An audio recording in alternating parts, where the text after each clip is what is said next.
감사합니다. 감사합니다. 우리 예수님 여기 와 계시죠? 우리 예수님한테도 한번 환영의 박수. 하나님 감사합니다. 예수님 감사합니다. 성령님 감사합니다. 감사합니다. 우리를 매 순간 동행하시고 우리 참견해 주시고 간섭하시는 우리 놀라우신 하나님 아버지, 그의 아들 예수 그리스도, 이 두 분을 증명해 주시는 우리 성령님, 우리와 함께 하셔서 너무 행복하지 않습니까? 그렇죠? 너무 예쁜 교회에 너무 아름다운 공원과 또 정말 귀하고 하나님이 너무 귀히 여기시는 이 성도들이 이 교회 가운데 계셔서 하나님 참 기쁘신 줄로 믿습니다. 별로 그렇게 아멘이 신통찮게 나오셔가지고 어떠세요? 좋으십니까? 네, 아멘, 아멘. 너무 좋습니다. 여러분, 저는 도은미라고 하고요.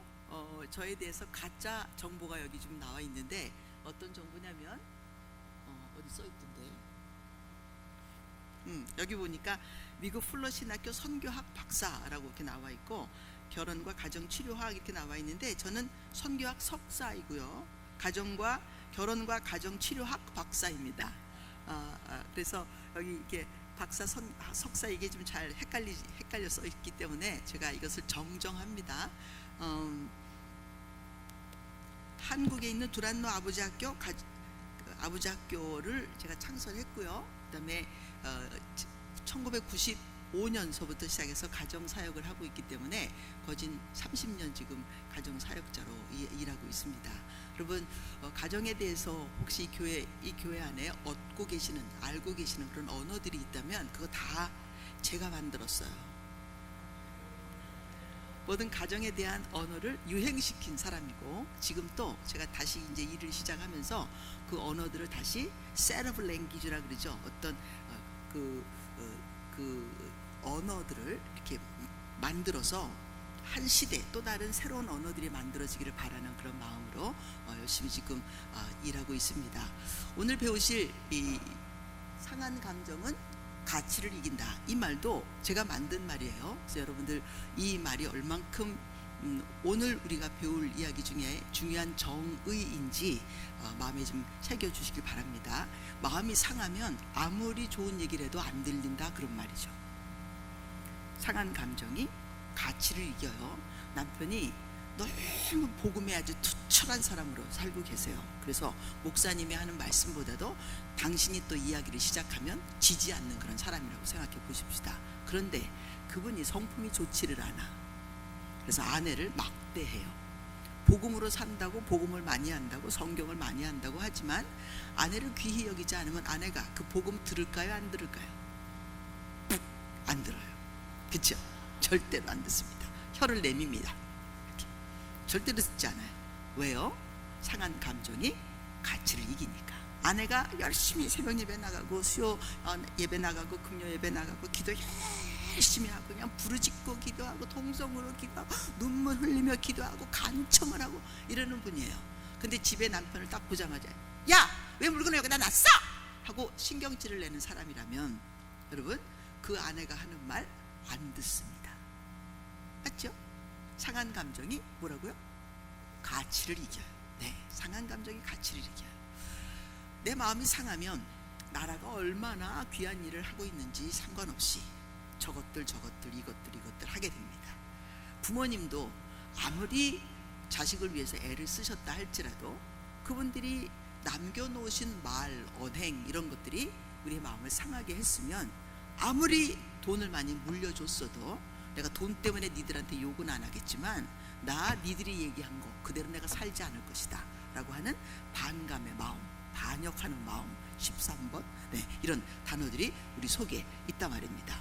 목사님, 재밌는 건 반역이라는 13 넘버 13이 또한 아하바라고 하는 하나님의 사랑도 같은 이 단어라서 숫자 값이라서 목사님이 지금 엄청난 대단한 숫자를 여러분들에게 소개해 주신 거 알고 계십니까? 그 우리가 이제 받아서 사랑하지 않으면 반역하는 자가 되는 거라서 열심히 더 많이 준 이유가 더 많이 사랑하고 더 많이 받아들이고 더 많이 이렇게 하라고 주시는 것이라 10개 준 자가 작은 게 아니죠. 10개 받아서 이게 완벽 숫자이기 때문에 너는 10개 받아서 네 할 일을 하면 되고 13개 받은 사람은 더 많이 해야 되는 상황인데 만약에 그것을 사랑으로 하지 않으면 너는 반역하는 것이 된다. 그런 뜻도 있지 않습니까? 여러분, 이게 오늘 말씀이 얼마나 대단한 말씀이었는지 잘 모르죠? 응?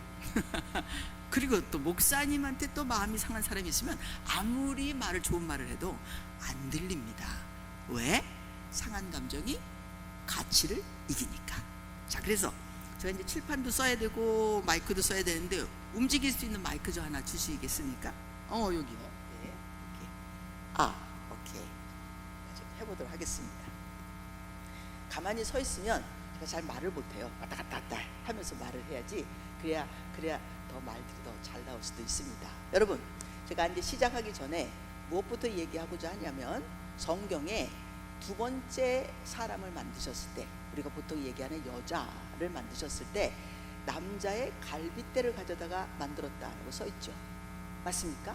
자, 그러면 흙으로 지어진 남자가 월등할까요? 아니면 그 남자의 갈빗뼈, 이 갈빗뼈도 그냥 갈빗뼈가 아니라 흙으로 지어진 상태가 아니라 하나님이 하고 루아, 하나님의 생기를 불어넣어서 그가 생명이 된 이후에 갈빗대를 뽑아서 그 여자를 만들었대요. 그 여자 만들 때 갈빗대 플러스 흙입니까? 아니면 갈빗대로 사람을 지었습니까? 갈빗대로. 그럼 남자보다 재료가 좋은가요? 안 좋은가요? 좋아요. 남자들은 가만히 계시고 여자들은 말을 하고 있어요. 감사합니다. 남자보다 월등하게 좋은 자료로 만들어진 이 여자가 만들어졌는데 이름을 줬습니다. 이 여자한테.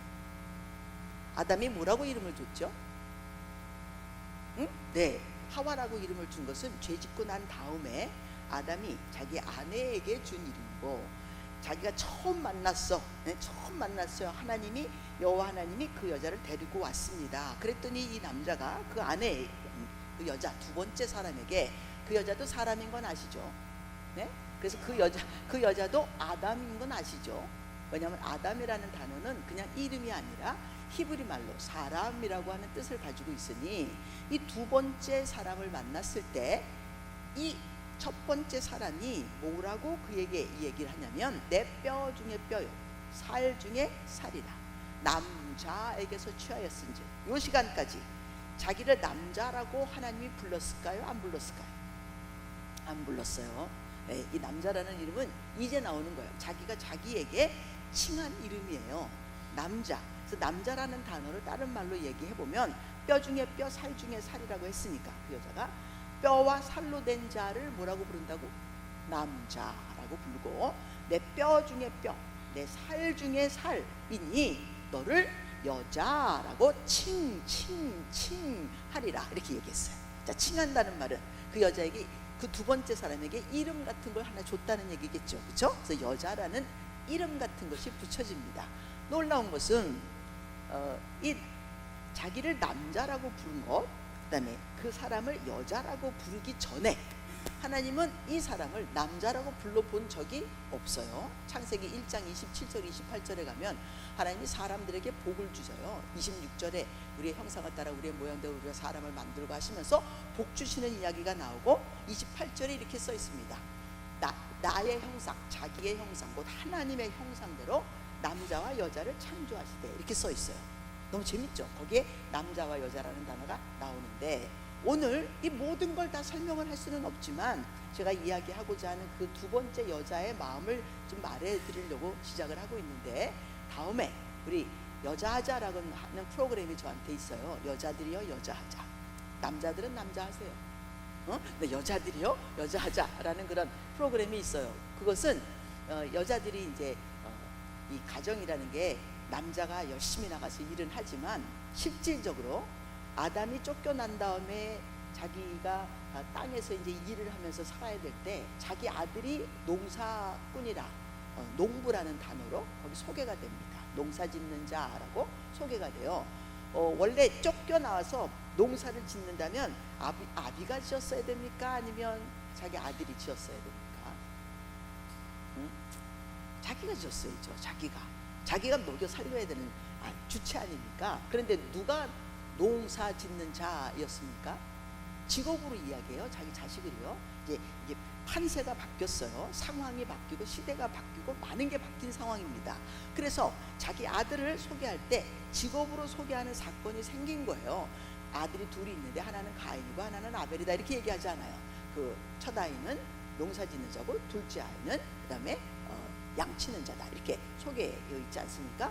재밌는 사실은 그 아비가 자기의 역할을 하지 못해. 왜? 쫓겨난 다음에 충격이 너무 컸어.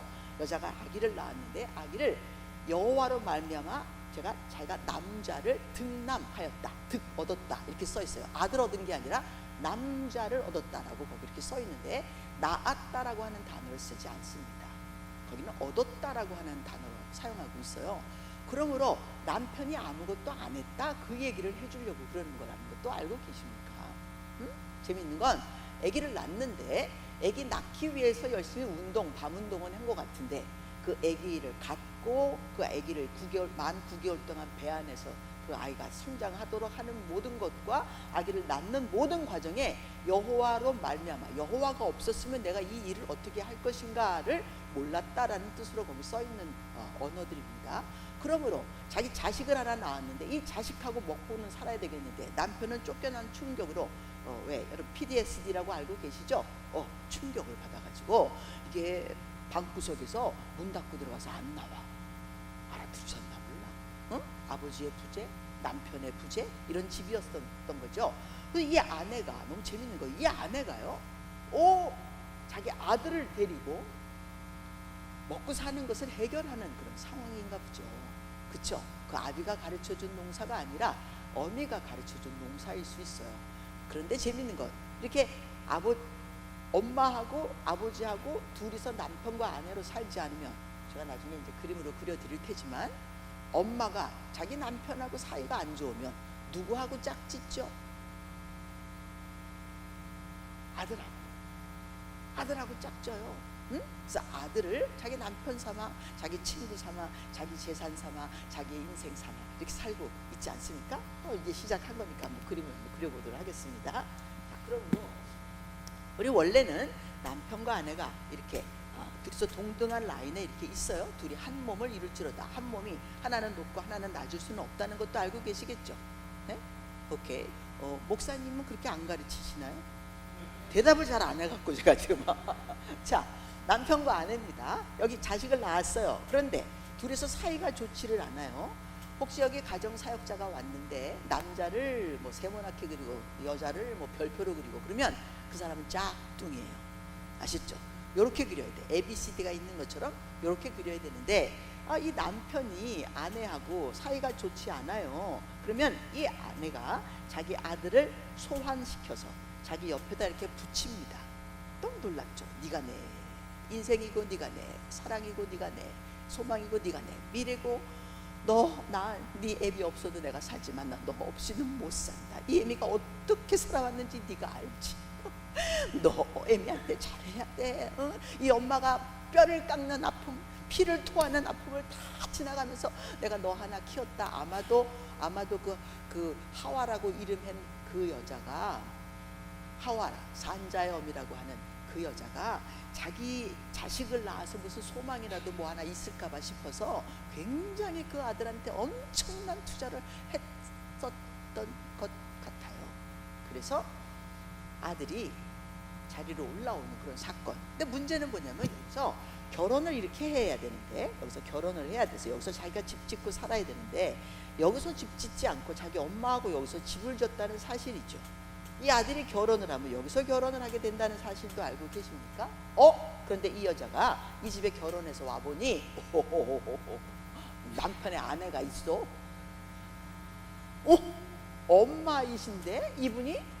엄마이신데 이분이 조강지처야. 자, 엄마이면서 조강지처인 이 여자를 두 번째 남의 집에서 온 이 여자가 뽑아낼 수 있어요? 없어요? 굴러온 돌이 박힌 돌 뽑을 수 있어요? 없지요? 그 박힌 돌이 어머니이면서 조강지처이면 절대로 뽑을 수 없다는 것도 알고 계시죠? 그러므로 이 여자는 아내 같은 건 해볼 수가 없어요. 아내 못 해봐. 왜? 여기 아내가 계시잖아요. 그 다음에 이 여자가 할 수 있는 건 친구? 또 뭐 해볼까요? 친구? 애 가져주는 여자, 씨바지,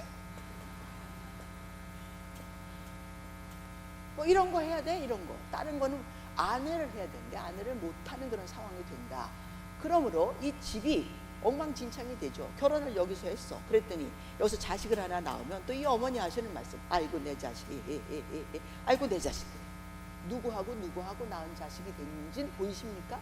그러므로 또 얘가 또 이 엄마가 얘를 시어머니 자식이 되게끔 안 내버려 두죠. 무슨 수를 써서라도 이 아들은 뺏기지 않겠다고 해서 자기 앞으로 또 끌어올린다는 건 알고 계시겠죠. 응? 너 알지? 이 애미가 어떻게 살았는지 너 알지? 네가 이 애미한테 어떻게 해야 하는지 아냐. 그리고 또 여기서 또 결혼을 하게 되고 이 집안은요 계속적으로 역기능이 일어나는 그런 집안이 될 수밖에 없다. 자, 그래서 이 가인의 집안에 이 여자, 두 번째 여자가 얼마나 놀라운 여자인지 자료도 좋았어요. 하나님이 정말 기가 막히게 만들었어요. 아담만 독대한 게 아니라 이 여자를 만들 때에도 하나님이 그 여자하고만 독대를 했죠. 그리고 그 여자를 이끌어 오셔서 그 아담에게 데려다 줬다고 성경은 이야기하고 있습니다. 그런데 이제 문제가 생겼어요. 그 여자가 에덴 동산에 와보니 에덴 동산은 누가 다 이렇게 이름을 지어가지고 다 살림을 하고 있었나요? 누가? 아담이 다 했어요. 부족한 게 있었습니까? 이름을 잘못 지어진 게 있었을까요? 사자는 사자답지 않아요? 코끼리는 코끼리 같지 않습니까? 기린은 기린이어야 될 것 같지 않아요? 뱀은 뱀이어야 될 것 같고 두더지는 두더지일 것 같아요. 어떤 이름 하나도 잘못 지어진 게 없어요. 이름이라는 것은 그 사람에게 주어서 기능을 깨우쳐 주는 거예요. 네가 어떤 존재이고 무엇을 해야 되는지를 알려주는 아주 놀라운 작업입니다. 하나님이 얘가 어떻게 이름을 짓는가 보시려고 오셨다라고도 성경에 써 있지 않아요? 너무 놀라운 사실은 그 모든 과정에 하나님이 한 번도 지적질을 하지 않으시고 고쳐주지 않으셨으니 이름 주는 걸 얼마나 잘했을까 한번 생각해 보시란 말이죠. 그래서 그렇게 이름을 다 주고 났는데 또 한 번도 보지 않은 어떤 존재가 하나 살아있는 게 나타난 거예요. 그러니까 이 남자가 그 순간에 하나님이 해놓은 이야기는 다 잊어버리고 자기가 이름 주던 버릇으로 그 두 번째 아담에게 이름을 줬습니다. 뭐라고? 뼈 중에 뼈, 살 중에 살, 남자에게서 취하였은즉 여자라 칭하리라. 이렇게 자, 이름을 줬어요. 그러면 여자는 여자라는 이름으로 자기의 기능이 깨우쳐진 그런 상태가 된 거죠. 맞죠? 자, 여자. 우리 노래도 있어요. 여자이기 때문에 짜자잔짠 말 한마디 못하고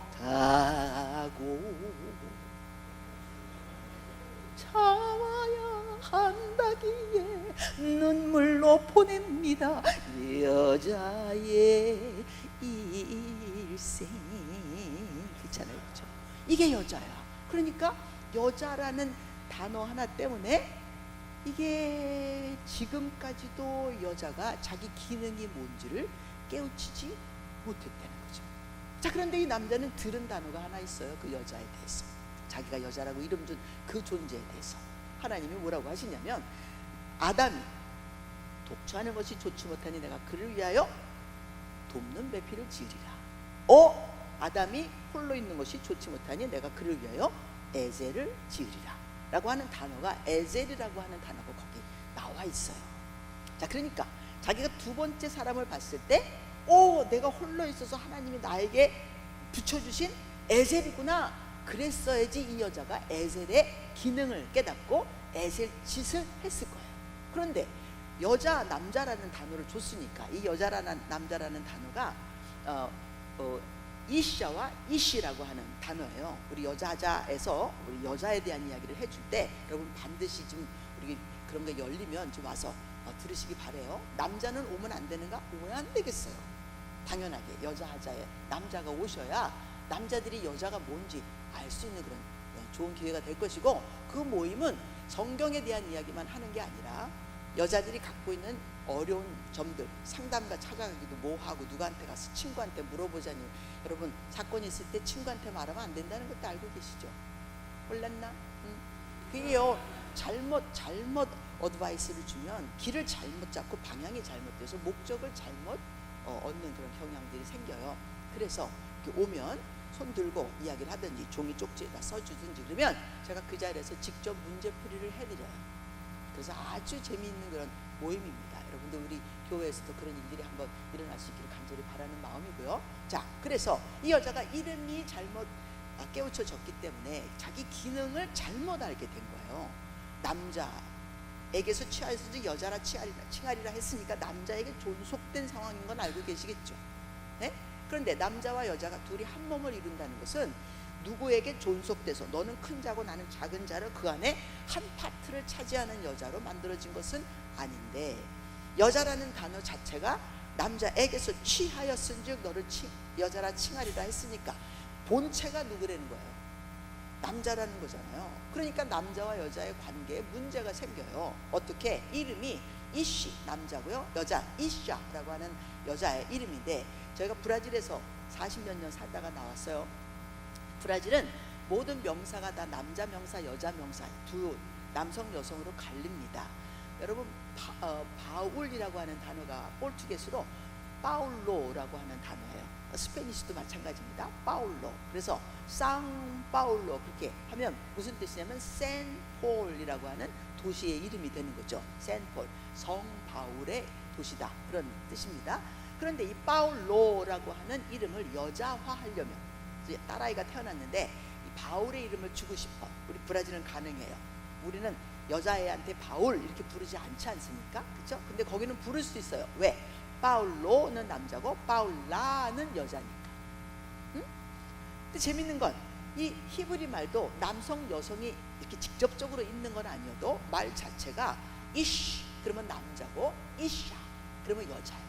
어근이 똑같대. 애쉬라고 하는 어근에 이쉬도 될 수 있고 이샤도 될 수 있는 게 이게 히브리 말이란 말이에요. 그러니까 이쉬라고 하는 말에 어근이 된 것이 애쉬인데, 애쉬는 불이라고 하는 뜻을 가지고 있어요. 무슨 뜻? 불.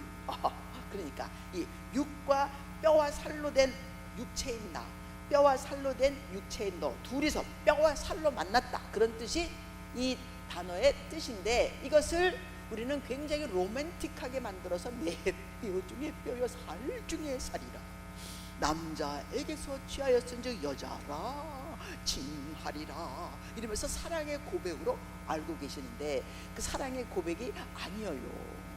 이것이야말로 이 여자와 이 남자의 인생에 정말 족쇄를 채우고 망가뜨리는 그런 사건이 된 거죠. 왜? 하나님이 한 그 말을 잊어버리고 안 하고 에셀이라는 단어를 한 번도 주어지지 않고 자기 스스로가 남자와 여자와 보는 게 육으로밖에는 보지 못했기 때문에 육이 둘이 만났으니까, 육이 둘이 만나면 이쉬와 이샤의 현상을 맺는다. 불이 속 안에 있어서 둘이 서로 화상이 펴요. 여자의 불과 남자의 불이 주 예수 그리스도로 말미암은 엄청난 그 복음의 불이고 사명의 불이고 내가 복음의 길을 걷겠다 이렇게 해서 하는 길이 아니라면, 여러분 그 안에 있는 불은 성령의 불이 아니어서 악은 태우고 선을 불태우는 그런 불이 아니란 말이에요. 그러니까 남자가 가지고 있는 불에 여자가 대여요. 여자가 가지고 있는 불에 남자가 대여요. 그래서 광야에서 이스라엘 백성들에게 병에 대한 이야기를 몇 가지 해주셔요. 여러분 광야의 병이 세 가지만 있습니까? 문둥병, 그 다음에 피 흘리는 병, 피부병, 이렇게 세 가지밖에 없어요. 광야에서 어떤 병들이 있을 것 같아요? 진에 물리는 병도 있고 독 때문에 일어나는 일들이 얼마나 많겠으며, 땡볕 때문에 막 하고 기절하는 그 무슨 병이라 그러죠?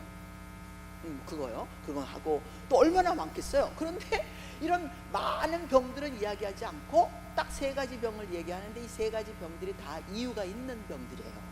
하혈하는 거, 그러니까 피부병, 그다음에 문둥병. 이 피부병 중에 하나가 불에 대인 것에 대해서 이야기해요. 당연하게 불에 대이는 것은 화상을 입히는 거지만, 여러분 존재적 불에 대임은 문둥병으로 가는 화상이 되는 거죠. 이해가 되셨어요? 그래서 하나님이 그 피부병을 건드리시는 거예요. 아니 무슨 땡볕에 피부병이 있어봤자 무슨 타는 거밖에 더 있겠는가 라고 생각하시지만, 그거는 이씨와 이샤가 시작한 그 병을 이야기하고 있기 때문에 그렇다. 그래서 우리는요, 남자와 여자로 만나서 살면 부부지간에 절대로 편안하게 살 수가 없어요. 그럼 남자가 생각하는 거 다르고 여자가 생각하는 거 달라서 같은 육체를 가지고 있지만 니드가 다르지요. 필요가 다르단 말이에요. 욕구도 좀 달라요. 여자애들에게는 여자의 환경이 좀 다르고 남자의 환경이 다르잖아요. 예전에 이 환경이 확연하게 달랐는데 지금은 이 환경이 확연하게 아니 다르옵나이다. 그럼에도 불구하고 그 차이를 확연하게 더욱더 강조하고 싶은 게 남자들의 마음이겠죠. 그쵸, 목사님? 네. 아니겠습니까? 그쵸? 남자는 이래, 여자는 저래.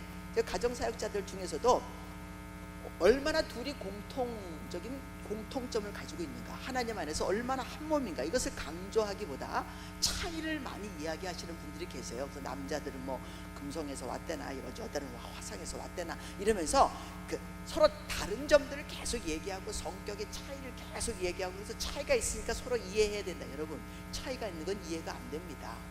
Eu vou falar em português aqui, daqui em diante. Português é uma linguagem muito bonita, uma linguagem muito bonita e muito complexa. 알아듣고 계십니까? 차이가 있는 건 알아들어요, 못 알아들어요? 제가 지금 포르투게스 했는데 못 알아들으시잖아요. 남편이 자기네 집안에서 해왔던 그 말 내가 알아들어요, 못 알아들어요? 못 알아들어요. 왜냐면 자기네 집에서만 알아듣는 말을 나한테 와서 강요를 하는 거예요. 우리 집은 그렇게 안 살았단 말이죠. 맞나요? 네? 자, 남편이요, 시댁을 굉장히, 부모님을 너무너무 소중히 여기는 분들이라서 형님 있고 그 다음에 둘째 형님 있고 그 다음에 자기가 막내인데도 이 형님들이 때마다 시마다 부모님을 매일 전화하면서 매일 챙기는 그런 집안이에요. 이 막내도 형님들 못지않게 너무너무 열심히 챙기는데, 막내 며느리가 들어왔는데 자기 아내가 그렇게 부모님 집에서 무슨 막 챙기고 이런 거 안 했던 그런 집에서 왔어요. 뭘 그렇게 챙겨? 각자 알아서 잘 살면 되지. 문제나 있을 때나 나 이런 문제 있다고 얘기하고, 문제 있으면 또 넉넉하게 돌봐주고 그랬던 아주 그냥 노멀한 그런 집에서 왔어요. 근데 이 집은 좀 심해. 아침에 전화하고 점심에 전화하고 저녁에 전화하고, 나 밤중에도 또 전화하고 새벽같이 또 전화해드리고 매일 돌아가면서 그냥 너는 새벽에 해라, 나는 저녁에 하든, 막 이렇게 부모님을 막 챙기는 그런 집안인데, 아내가 들어왔는데 그런 것을 안 챙기던 집안에서 왔기 때문에 왜 새벽에 왜 전화해야 되는데 말끝마다 붙이는 거예요. 저녁에 전화 한번 드려. 낮에 드렸어. 저녁에 왜 또 해야 되는데? 그래도 무슨 일, 뭔 일이 있겠어. 여러분, 누가 맞아?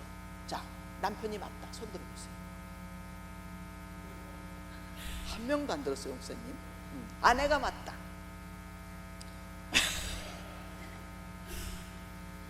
너무 재밌는 건, 맞는 건 그 집안의 일이야. 응? 안 맞는 것도 그 집안의 일이고. 그쵸? 그 여자가 맞다라고 당신이 얘기하면 이 남편은 안 맞는 사람이잖아요. 그러니까 이 집안의 일은 이 집안에서 맞고 저 집안의 일은 저 집안에서 맞기 때문에 좀 이렇게 내고도 하고 협상도 하고 할 수 있는 적정선을 긋고 이런 거 하는 것이 너무너무 중요한 거죠. 맞죠? 근데 그거를 안 하는 거예요. 그럼 어떤 일이 생기는가? 일방적으로 자기가 하는 법이 맞다고 이야기하면 상한 감정의 가치를 이겨요. 부모님 공경하는 건 너무 중요하고 성경에도 써 있는 건 나도 알아. 그런데 이건 너무한 거 아니야? 이거는 너무 지나쳐. 당신의 집은 정상이 아니야. 비정상적인 사람들이야. 새벽에 왜 전화를 해? 새벽에 어머니가 깨어 계셔? 응, 깨어 계셔. 깨어 계신다고 해서 전화를 꼭 해야 돼? 안 해도 되잖아. 뭐 일주일에 한 번씩 전화를 해보든지. 아니, 이건 뭐야? 아침서부터 시작해서 새벽부터 시작해서 밤늦게까지 하루에 전화를 6번씩 5번씩 해야 되는 게 이게 정상이야? 응, 정상이야. 여러분, 이게 이런 걸로 맨날 싸워요. 굉장히 중요하기는 하지만 그렇게 중요한 게 아닌데도 불구하고 맨날 별것 아닌 거 가지고 싸우는 거예요. 부모님은 식당을 하나 정하면 점심시간마다 그 식당에 가서 그 음식을 5년씩 10년씩 계속 똑같은 것만 먹어. 그 식당에 다른 걸 잘하는 것도 있음에도 불구하고. 왜 그럴까요? 그 집안의 문화겠지. 네? 두 부부가 만든 거겠지. 그것을 똑같이 해서 외식을 할 때 이 막내 아들도 똑같이 그 식당에만 가면 그 음식을 계속 그것만 먹어. 자기 부모님이 하는 그것이 너무 맞다고 생각하는 거예요.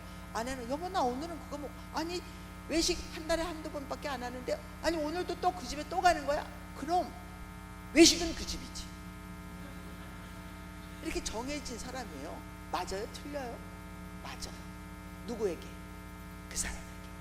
그래서 만약에 틀렸다고 생각하면 변할 텐데 틀렸다고 생각을 안 하니까 맞는 거잖아요. 이 맞는 것 때문에, 자기에게 맞다고 생각하는 것 때문에 사업도 잘 못한다는 것도 알고 계시죠?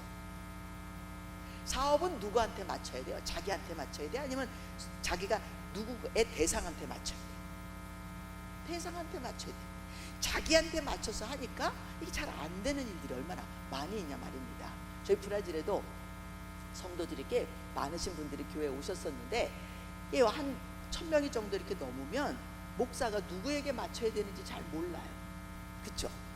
그럼 이 목사가 누구에게 맞출지 모르니까 누구에게 맞추냐면 자기에게 맞추는 경우들이 생기는 거죠. 내가 생각하는 대로, 내가 원하는 대로 이렇게 해요. 그러면 성도들이 안 와. 누가 오냐면 자기만 와. 목사 자기만. 그런 일들이 생기는 거예요. 비즈니스는 반드시 상대방을 향해서 있어야 되는 거죠. 그렇죠? 그러면 남편이 아내하고 같이 살면 누구의 말을 맞춰야 돼? 아내의 말을 맞춰야 돼요. 잘 살려면. 아내는 이 남편하고 살면 누구의 말을 맞춰야 돼? 아내의 말을 맞춰야 되지. 여보 그렇구나. 그럼 이렇게 하면 어떨까? 월요일 날은 당신 마음대로 하고 화요일 날은 내 마음대로 좀 하면 안 될까? 매일 전화하라는 건 나도 좀 미안하기는 해. 그러니까 당신은 그러면 월, 수, 금 이렇게 3일만 부모님들이, 형님들이 계속 이야기를 하니까 이렇게 하면 어떨까? 이건 의논해야 되는 일이지 명령해야 될 일은 아니라는 거예요. 그러므로 가정에서 살면서 너무나 많은 일들이 다 명령조로 이거 해 라고 이야기하니까 심통난 사람이 상한 감정이 생기면 말 안 듣게 돼 있다. 여러분 이거 잊으시면 안 됩니다. 상한 감정이 뭐 한다고요? 가치를 이겨요. 상한 감정이 가치를 이겨요. 상한 감정이 가치를 이깁니다. 저희 남편도 목회를 했기 때문에 건드릴 수 있는 날이 별로 없어요. 매일 새벽마다 말씀 전하죠. 수요일날 말씀 전하죠. 금요일날 말씀 전하지. 주일날 말씀 있지. 이게 무슨 방법으로 이걸 어떻게 합니까? 그러니까 한번 싸우고 싶은데, 제가 전도사 시절서부터 목사 은퇴할 때까지 안 싸웠어요. 은퇴하고 난 다음에 싸움을 붙이는데 우리 남편이 너무 깜짝깜짝 놀래죠. 근데 싸움을 붙인다고 해서 다른 얘기가 아니라 하고 싶은 말을 해보는 거야. 그 시간 그때의 그 상황에서, 그 조건에서, 그 시대에. 이해가 되셨습니까? 하고 싶은 말을 해보는 거야. 근데 왜냐면 그동안에 하고 싶은 말을 그 시간 그때 제때 못 해봤으니까. 근데 하고 싶은 말을 했더니 우리 남편이 너무 깜짝 놀란 거야. 은미야 너 왜 그래? 은미가 변했어. 전 하나도 변한 게 없거든요. 그동안에 안 변했다는 것 뿐이지. 못 변했어. 할 수가 없었어. 내 본성을 드러낼 수가 없었어. 하고 싶은 말을 할 수 없었다는 것 뿐이지.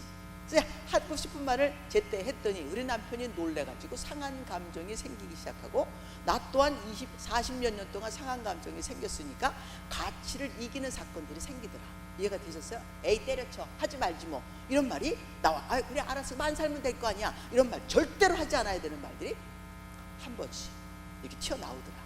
여러분, 그래서 당연하게 하고 싶은 말 제때 다 한다고 행복한 건 아니에요.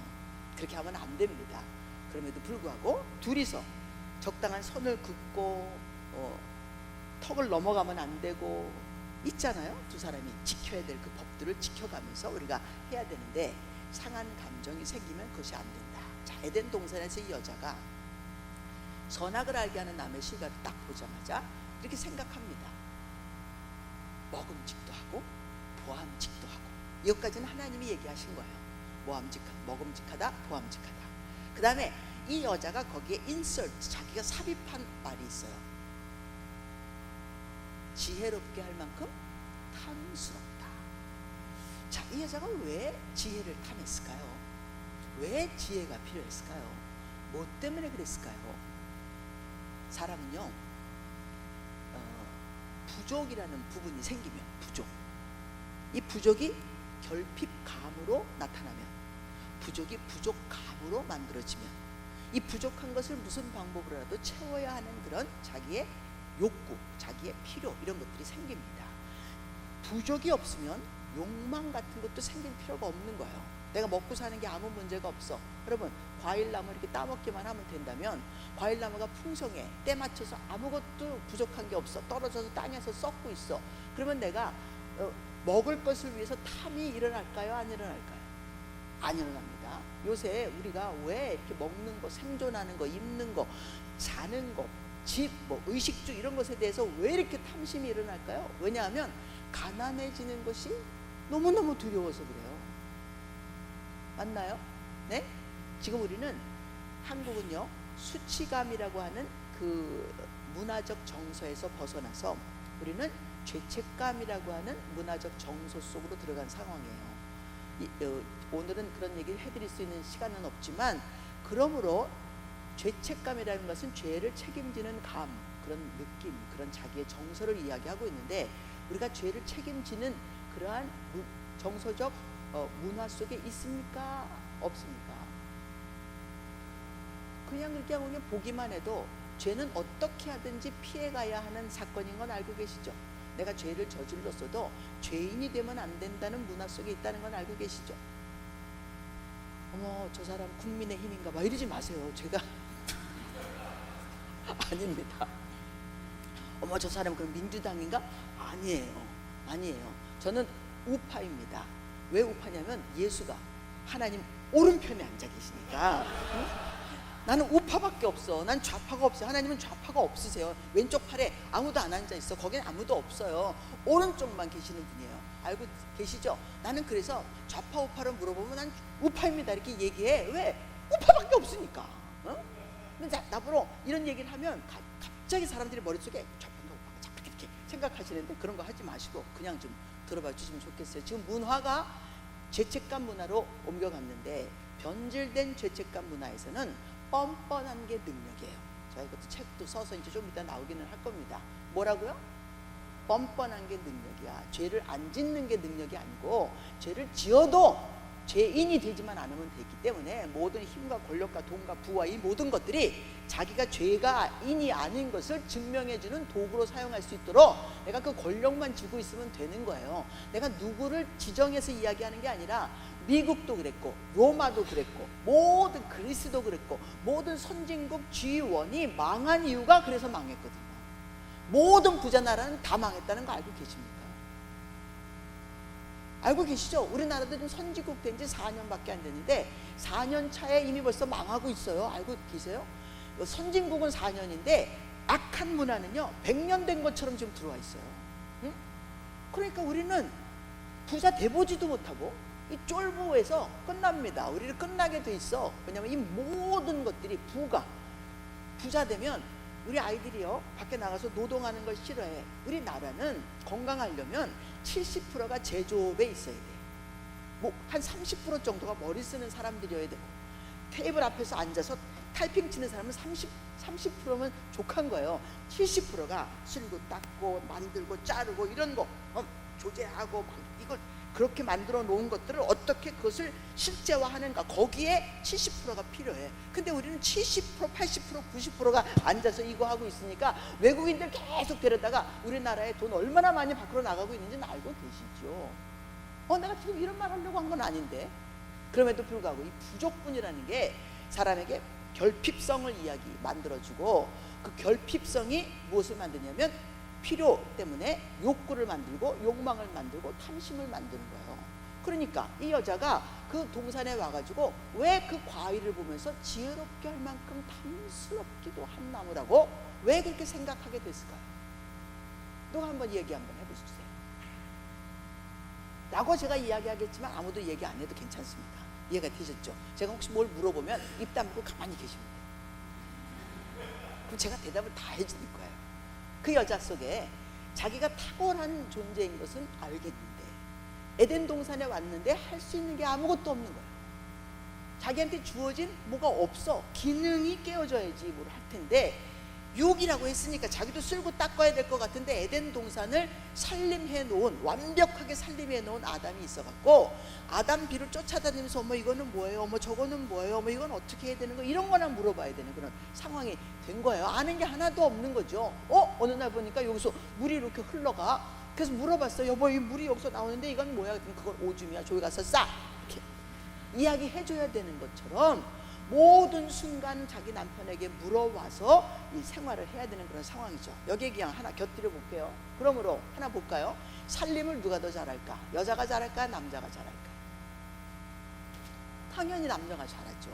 여러분, 그래서 헤어스타일러 여자예요? 남자예요? 세상에 최고, 세계 최고가 남자인 건 아시죠?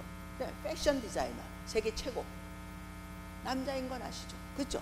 모든 문화 속에 있는 모든 살림을 하는 모든 제일 잘하는 사람은 남자인 거예요. 남자. 어머, 그 사람들은 좀 이상해서 그런 거 아니에요? 아닙니다.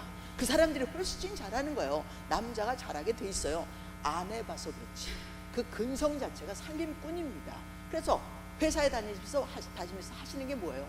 살림하는 거 아니에요? 네? 그 회사 살림해 주는 거 아니에요? 돈 받고 살림해 주는 거 아닙니까? 그리고 월급 받아오는 거 아니에요? 살림 잘 못하면 거기서 잘리죠. 살림을 진짜 잘하는 사람들이 다 남자들이 해야 되는 거예요. 그럼 여자는 뭐예요? 살림 못해요. 알아들으셨나요? 태어날 때서부터 살림하라고 태어난 게 아니기 때문에 그래요. 에셀이라는 단어가 돕는 자라고 하는 뜻인데, 이 돕는 자라고 하는 뜻의 의미가 무슨 뜻이냐면, 악은 망하게 하고 선은 흥하게 하는데 돕는 거예요. 악을 보면 악과 맞서 싸우는 게 에셀이에요. 그래서 에셀의 결과를 보면 선은 흥하게 하고 악을 망하게 하는 거죠. 자, 그러니까 뱀이 나타나는 이유를 아셔야 되는 거예요. 뱀이 왜 이 여자에게 나타났는지. 왜 나타났을까요? 왜냐하면 말씀을 몰랐기 때문에 나타났을 거예요. 그렇죠? 말씀을 확연하게 알고 있었으면 나타나지 않았을 텐데, 선악의 분별선이 정확하지 않았어요. 그러니까 나타날 수밖에 없었겠죠. 남자한테 나타나봤자 너 선악을 알게 하는 나무의 실과를 따먹으면 눈이 밝아져가지고 너 하나님같이 돼라고 이야기했으면 남자는 알았어요. 따먹지 말라고 정확하게 들었으니까. 직접 들었잖아요. 아내는 누구로부터 들었어요? 남편으로부터 들었으니까 그 남편이 정확하게 얘기를 해줬어야 되는데 정확하지 않았다는 사실을 그 여자가 무슨 말을 대답했을 때 알게 되죠. 동산나무에 있는 모든 실과 다 먹지 말라 하시더냐 그랬더니 거기에 대해서 답을 해요. 아니, 다 먹으라고 했는데 동산 중앙에 있는 나무의 실과는 뭐라고요? 먹지도 말고 만지지도 말라. 먹는 날에는 정령 죽으리라, 이렇게 얘기했어요. 아니, 맞는 날에는 죽을 수도 있다, 이렇게 얘기했어요. 그러니까 어떤 사건이 벌어졌느냐, 그러므로 너 그거 먹어도 죽지 않는다라고 하는 단어를 사탄이 거짓을 이야기하고 진리처럼 말해요. 이제 이 변질된 죄책감 시스템에서는 거짓말을 일관성 있게 하면 진리가 됩니다. 지금 우리가 그렇게 살고 있어요. 지금 현재. 네? 거기에서도 이 여자도 에리까리 하고 있는 그런 상황인데, 진리를 선포해주는 뱀을 만난 거죠. 뱀이 하는 말, 너 이거 먹어도 절대로 죽지 않을 것이고 오히려 눈이 밝아져서 하나님처럼 된다 그랬어요. 그랬더니 먹었어. 자, 어디에 걸렸을까요? 이 여자가 따먹은 미끼가 있어. 어떤 미끼에 걸렸을까요? 지렁이에 걸렸을까요? 아니면 뭐 떡밥에 걸렸을까요? 뭐에 걸려서 하고 먹었을까요? 너 이거 먹으면 어떻게 돼? 눈이 밝아져서 어떻게 돼? 하나님같이 된다. 자, 이 에덴 동산에서 진짜 지혜로운 존재 둘이 있는 거예요. 누구? 가까이에는 남편 아담, 또 정말 대단하신 그분, 자기가 매일 만나뵐 수는 없는 것 같은데 그래도 항상 거기 계시는 그분이 너무 지혜로워가지고 남편이면 다른 거는 다 왕같이 하는데 그분 앞에만 가면 쫄아가지고 그러는 그분 너무 지혜로우시고 지혜가 위대하시고 지혜가 엄청나게 뛰어나신 그분. 야, 나도 아담같이 됐으면 참 좋겠다라고 생각했는데 뱀이 나타나더니 아담보다 너 이거 먹으면 하나님같이 돼 라고 하는 말에 헐까닥 진짜 지혜로운 분이 계시잖아요. 근데 내가 하나님같이 지혜로워가지고 하나님하고 맞대서 싸우겠다는 게 아니라 에덴 동산에서 살 때 그 지혜가 있으면 참 좋겠다. 나도 뭔가 이 에덴 동산을 좀 다스리고 에덴 동산을 좀 어떻게 도와되고 내가 좀 도움이 되는 존재가 되면 좋겠다. 그런 마음이 이 여자 속에 왜 살아있는 존재인데 그런 마음이 안 들겠어요? 아무것도 안 하고 있으면. 이제 엄청난 여자가 같이 밖에서 열심히 일꾼으로 일하다가 집에 들어왔더니 아기를 낳아야 되고, 결혼했더니 아기 낳고, 아기 낳았더니 뭐 1년이고 2년이고 3년이고 또 낳았어, 또 1년이고 2년이고 3년이고 막 이렇게 5, 6년, 7년, 8년 이렇게 아무것도 안 하고 애만 보고 있는 그런 상황이 되면 여자 속에 부족이 올라오죠. 나 이렇게 부족한 여자 아닌데, 남편은 자기가 돈 벌고 들어왔다고 자기는 누워서 좀 쉬어야 된다고 하는데, 나는 돈 버는 것보다도 더 힘든 것을 하고 있는데, 나는 쉬지 않고 나는 밥을 해줘야 되고 집을 치워야 되고 남편을 섬겨야 되고, 나는 왜 이러야 되지? 라는 그런 느낌들이, 나도 뭐처럼 되고 싶어? 남편처럼 되든지 아니면 하나님처럼 되겠다고 한다면 나는 하나님을 선택하겠지 라고 하나님을 선택하게 된, 따먹게 된 그 계기가 됐다. 그거를 잊지 마셔야 되는 거예요. 그래서 놀라운 사실은 그것을 따먹었더니 눈이 밝아져서 하나님같이 됐습니까? 우리가 태어날 때부터 우리 하나님의 창조가, 하늘과 땅과 이 모든 만물을 만든 것이 하나님의 창조라고 생각하시면 너무너무 곤란하죠. 왜냐하면 이 모든 창조를 보고 천사가 감동하고 감탄하고 흠모하고, 이야 어떻게 이런 걸 만드셨어요? 라고 했을까요? 천사가 거기에 대해서 박수치며 너무 감탄해갖고, 오 하나님 어떻게 이런 걸, 산과 들과 해와 달과 어떻게 이렇게 별과 이런 걸 만드실 생각을 하셨어요? 그랬을까요? 그래서 질문 하나 해볼게요. 하늘을 나는 걸 날개가 있어서 나는 게 좋아요? 아니면 그냥 날아도 나는 게 좋아요? 여기 만약에 천사가 있다면 천사는 날개가 있어서 납니까? 아니면 그냥 납니까? 근데 우리에게는 천사라는 존재는 날개를 달아나, 그림으로. 왜요? 우리는 날개가 있어야지 나니까. 그런데 영원한 존재인, 영원한 세상에서 살고 있는 영원한 존재인 천사가 날개가 필요해요? 날아다니는데? 벽을 뚫고 들어올 때 망치가 필요합니까? 예수님이 나타나셨을 때 문 열고 들어왔어? 벽 뚫고 들어왔어? 필요해요? 안 필요해요? 아니, 이 세상은 없어질 세상인데 없어질 세상을 만들어 놓고 하나님이 나 잘 만들었지 이렇게 얘기하실 것 같습니까? 이것 때문에 영광을 받겠습니까? 천사들이 박수 쳐 주겠습니까? 오 하나님 진짜 당신은 창조주이십니다. 날아다니는 새를 보고 박수 쳐요? 자기보다 못한 것들인데? 알아듣고 계시나 몰라요. 네? 지금 점심 잡수시고 배가 너무 부르신가 봐요. 알아듣고 계셔야 돼요. 천지창조는 하늘과 땅을 만들어서 대단한 게 아니라 흙으로 지어진 자를 하나님의 아들 되게 하시겠다는 창조의 뜻이 있기 때문에 그런 거예요. 하나님의 아들이 되면 이 땅에서도 대단한 사건이지만, 하나님의 아들은 이 땅이 못 알아봐도, 예수도 못 알아봤는데 우리를 알아보겠습니까? 그러나 영적인 세상에서는 모든 천사들이 다 섬기기 위하여 만들어진 종들 아닙니까? 그 종들이 우리가 올라가면 우리를 위해서 섬기는 그런 존재들이라고, 부리는 영이라고 말하고 있지 않습니까? 그러면 거기 올라가서 내가 천사들을 이길 수 있는 방법이 딱 하나밖에 없어요. 뭐가 되면 이겨요? 종들을 이기는 것은 아들밖에 없어요. 영적 전쟁에서 내가 이길 수 있는 방법은 무엇으로 이겨요? 아들로 이기는 거예요. 아들로. 그래서 예수 그리스도의 이름으로 싸우지 않습니까? 나사렛 예수의 이름으로 명하노니, 나사렛에 계신 분이니까 그렇지, 지금은 우리가 그리스도 예수 그리스도 그 메시아, 그 오실 분, 그 기름 받은 분, 내가 그 기름을 같이 받았고 나도 같이 예수와 함께 한 몸이 될 사람이니까, 이 놀라운 그 예수의 이름으로 우리가 아들의 이름으로 이기는 거 아니에요? 알아들었습니까? 네? 그런데 우리는 그것을 지금 알지만 에덴 동산에 있는 그 여자가 알았느냐? 몰랐거든요. 하나님같이 되는 게 아니라 하나님같이 될 존재이고, 이미 하나님이 그렇게 인정했고 하나님이 원하시는 일이고 돼야 하는 존재인데, 그걸 먹어서 하나님이 같이 되는 게 아니라 하나님이 그렇게 창조를 설계하신 것 때문에 그러는 거 아니에요? 우리의 형상을 따라 우리의 모양대로 우리가 사람을 만들고 라고 이야기하셨을 때, 꼭 바로 위에 보면 새들은 그 종류대로, 바다의 물고기는 그 종류대로 하다가 사람 만드는 이야기가 나왔을 때, 사람은 하나님 종류다 이렇게 이야기하면 훨씬 쉬웠을 텐데, 하나님 종류, 그러니까 하나님을 종류 속에 하나 집어넣으려니까 자존심 상하는 사건이에요 이게. 그러니 사람을 이야기할 때 이렇게 얘기하세요. 갑자기 뜬금없이 우리의 형상을 따라 우리의 모양대로 우리가 사람을 만들고, 이렇게. 사람은 무슨 종류 되는 거예요? 하나님 종류라고 지금 얘기해 주시는 거잖아요. 우리는 하나님 종류입니다.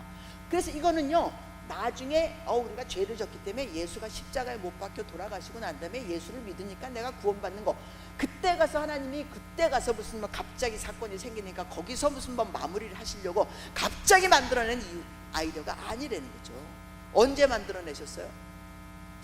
창조 시작하기 전서, 태초에라는 말이 선포되기 전서부터 하나님이 이미 우리를 보았다고 얘기하고 계시니까, 그렇죠? 하나님이 이미 그렇게 만들어 놓으신 거예요. 절대로 잊으시면 안 됩니다. 우리 영적 전쟁 여기도 하시죠? 영적 전쟁, 제가 찬송을 하나 지었는데 영적 전쟁에 승리하는 신부, 이런 찬양을 하나 지었어요. 놀라운 것은 그 영적 전쟁을 이길 수 있는 것은 예수 그리스도의 이름인데, 그 예수 그리스도가 나의 이름인 것을 모르는 사람은, 내가 그래서 하나님의 아들 안에 있는 아들인 것을 모르면, 내가 예수의 덕분에 내가 아들이 되었다는 사실을 모르면 이길 수 없어요. 아무리 십자가 갖다 들이대고 아무리 예수 해도 이게 헛발질하는 사건들이 생긴단 말입니다. 천사, 악한 천사, 그것도 천사도 악한 천사, 쫓겨난 천사, 핫발이에요. 천사 엄청 천청청시할 텐데 제일 못됐고 제일 못났고 제일 가볍고 제일 핫발인 사탄과 마귀와 무슨 뭐 귀신과 모든 것들은 다 가장 싸구려 천사들인데, 이 싸구려 천사를 이기는 방법, 천사장도 이겨. 아시겠어요? 천사장도 이겨. 그런데 천사장도 이기는 것은 아들밖에 없단 말이죠. 그 영적 세상의 계급을 우리가 알고 있어야 되는 거 아니냐 말입니다. 이건 귀신 좀 나타났다 그러면 벌벌벌 떨고 말이죠. 뭐 어떻게 뭐 귀신이 있대, 뭐 어머 뭐 어떻게 사람들이 지나가다가 무슨 뭐 젊게 보는 사람이 당신 오늘 재수 없을 거야, 그러면 예수의 이름으로 물러가라 그래야지. 물러가요, 안 물러가요? 물러가죠. 그럼에도 불구하고 거기다 어머 나 오늘 재수 없는 소리 들어갔고 나 조심해야 돼, 재수 없을까 봐 조심해야 돼, 조심해. 그래야 되겠습니까? 저희 브라질에 갔더니 길 건너서 우리 동네에 그 우상 파는 집들이 있었어요. 진짜 까만 할아버지, 까만 할머니, 그 아프리카 사람들처럼 만들어가지고 딱 두 사람 앉혀놨어. 그 다음에 이제 많은 우상들만, 우리 브라질에는 개 우상이 많아요. 이렇게 딱 서갖고 개 우상, 그런 사람들이 거기 있었는데, 거기가 보면 믿음이 약하니까 사람들이 그 앞으로 지나가지 않고 예수 믿는 사람은 건너가서 이쪽에 건너가고 디귿자로 해갖고 다시 저쪽으로 가고 그렇게 가는 그런 상황이 생기는데, 여러분 그 우상 집 앞을 지나간다 할지라도 걔네들이 우리한테 덤벼들 수 있어요, 없어요? 영역이 뚜렷하거든요. 보이지 않는 영적 세계에 금이 그어지지 못하지만 우리와 그들 사이에는 굉장한 한계, 금, 국경선 이런 것들이 있어서 절대 침범할 수 없어요. 내가 틈을 열어주지 않는 한 절대로 들어올 수 없어요. 아멘입니까? 네? 우리가 예수 그리스도를 믿는 사람들이잖아요. 저도 병을 앓고 있고 루마티스 관절염을 앓았는데, 루마티스 관절염 앓았을 때 사람들이 저한테 와가지고 막 기도해 주셨어요. 근데 막 두드려 패면서 물러가라 그런 사람들이 있어요. 악한 마귀는 물러가라, 병만은 물러가라. 내 속에 왜 이렇게 악마들이 많이 들어가 있어갖고 말이지. 응? 아픈데 그거 아픈 거보다 더 아픈 게 이 속에 병마가 있다는 게 너무 아픈 거야. 아니 꼭 기도는 꼭 그렇게 해야 되겠어? 병마가 있다면 어떻다 말이지만 악마야 물러가라, 귀신아 물러가라. 너무 많은 말이들이 안에 있는 거예요. 그렇다고 그 사람이 그 군대 귀신을 본 것도 아니고 맨날 만나는 사람마다 그게 입에 달려있는 언어인데, 여러분 아십니까? 아파. 당연하게 틈이 생겼겠지. 그럼에도 불구하고 내가 예수 그리스도의 이름으로 오늘도 그 아픔을 이겨가면서 나는 아픔보다 크다, 나는 이 모든 병보다 큰 사람이야, 예수 그리스도의 내 이름을 가져서 이 모든 상황을 예수 때문에 내가 굴하지 않고 일어서서 내가 오늘도 또 잘 살아가겠다 이러면서 살고 있는데, 그 사람한테 계속해서 뭐 병마가 있느니 악마가 있느니 귀신이 있느니 이러면 됩니까? 나는 아니 된다고 생각해요. 제가 치질이 있었는데, 치질 맨날 이렇게 일어나면 피가 이만큼이고 일어나면 피가 이만큼이고, 강의하다가도 예수 그리스도 이름으로 소리 꽉 지르면 여기서 팍 터져. 그래서 이제 하얀 옷도 못 입고 맨날 까만 옷만 입고 이렇게 해서 다녔어요. 정말 괴로웠습니다. 그런데 어느 날 저희 누님이 우리 남편의 신우가 저를 데리고 기도하는 목사님한테 이제 저를 데리고 가려고 한 건 아닌데, 당신이 가야 되는데 차편이 없다고 남편을 불렀어. 좀 부탁을 하면서 나까지 같이 가자 그래서 같이 가게 된 상황인데, 가서 앉았더니 이 목사님이 진짜 아프신 우리 누님을 기도하지 않고 나를 쳐다보면서 어디가 아픕니까? 그러는 거예요. 얼굴에 병색이 있었는지. 그래갖고 내가 이제 아픈데 다 얘기했죠. 이것도 있고 이것도 있고 치질도 있습니다. 다 얘기했어. 그랬더니 그분이 막 이렇게 기도 이렇게 하시면서 손목도 되게 많이 아팠는데 손목도 막 이렇게 흔들흔들 하시더니 막 흔드는데 얼마나 아픈지, 아픈 사람 손목을 흔들어갖고 제가 막 다시 도진 것 같은 그런 느낌이 생길 정도로 너무 아팠어요. 근데 막 기도하시는데 뜬금없이 하시는 말씀, 치질 다 나았다, 아니 손목이 다 나았다, 이런 얘기 해주시면 좋겠는데 치질이 다 나았다 그러시는 거예요. 그래서 내가 아멘 했어요. 나았다니까. 아멘. 예수 그리스도의 이름으로 아멘. 내가 아멘 아멘. 그 집에 왔는데 오자마자 화장실 갔더니 또 피가 확 쏟아져 갖고 거기가 완전히 새까매, 새빨개요. 그래서 내가 딱 일어서서 피를 쳐다보고 내가 얘기했어요. 넌 거짓말이야. 넌 가짜다. 내가 그 목사님, 내가 원해서 기도받는 것도 아닌데 기도해 주시면서 다 나았다, 치질이 나았다 분명히 이렇게 얘기했으니 넌 가짜다, 넌 가짜다, 가짜다. 난 다 나았어. 난 다 나았어. 예수 그리스도 이름으로 나는 다 나았습니다. 주여, 이 아들이 당신 앞에서 내가 나았음을 선포합니다. 그거 쳐다보면서 말했대. 계속 넌 가짜다. 한 달을 넌 가짜다 했어. 어느 날 그 한 달 지난 어느 날서부터 피가 안 나오고요. 지금도 안 나와. 여러분, 나았다 그래서 금방 낫다 그럴 수도 있지만 나았다는 것을 믿어야 돼요. 예수 이름으로 믿고 가짜인 것을 선포하고 하다 보면 여러분 아십니까? 나의 믿음에 하나님이 기름을 부어주시는 거지, 그 목사님의 말씀에 기름 부어줬더라도 내가 그것을 잘못 받으면 소용이 없는 거죠. 우리가 아들의 이름으로 아들 안에서 그런 영적 싸움을 할 줄 아는 우리 모두가 될 수 있어야 하는 줄로 믿습니다. 그러므로 상처를 받았어요. 여자가 그 에덴 동산에서 두 번째 아담이 상처를 받았어. 그냥 받으려고 받은 게 아니라 남편은 능력이 있는데 자기는 뭐 아무것도 할 수 있는 게 없는 거예요. 에셀이라는 언어를 깨우쳐 줬으면 뱀이 나타났을 때 그 나무의 열매를 이야기할 때 정신이 차려졌을 거. 그 많은 말 중에 왜 나무 열매에 대한 이야기를 하지? 선악을 알게 하는 나무의 실과 먹지 말라 그랬는데 얘가 왜 눈이 밝아지고 먹어도 된다고 얘기하지? 나 하나님과 같이 되고 싶은 그런 마음, 지혜는 필요하지만 그렇다고 해서 이거 먹으면서 내가 지혜 얻을 필요는 없지. 자기 스스로가 언어가 생겼을 텐데 그 언어를 이야기하지 않았기 때문에 그 여자는 엘셀의 기능을 발휘할 수 없었어요. 뱀을 쳐다보고 악이다고 알았어야 되는 거죠. 뱀이 말을 걸었을 때 이건 악한 존재가 말하는 것이구나 라는 사실을 깨달을 수 있는 언어적 기능이 깨쳐졌어야만 그 여자가 그 뱀을 이길 수 있는 존재가 되는 것이었어요. 여러분, 지금 여기 계시는 남편 여러분, 당신은 밖에 나가서 돈 벌어오는 벌레가 아니에요. 내가 돈 벌어오는 기계야, 아닙니다. 당신은 돈도 버는 존재가 되겠죠. 돈도 버는 존재여야 돼. 아내도 마찬가지로 때가 되면 빨리 나가서 담은 100만 원이라도 한 푼이라도 두 푼이라도 벌어서 남편이 버는 거에 힘들지 않도록 돕는 것이 맞는 일이에요, 아니에요? 저희 브라질에는요, 남자들은 다 셔터맨이야. 문 올려주고 문 닫아주고, 뱅크맨, 방크 다녀오고, 그 다음에 은행 다녀오고, 그 다음에 일을 안 해.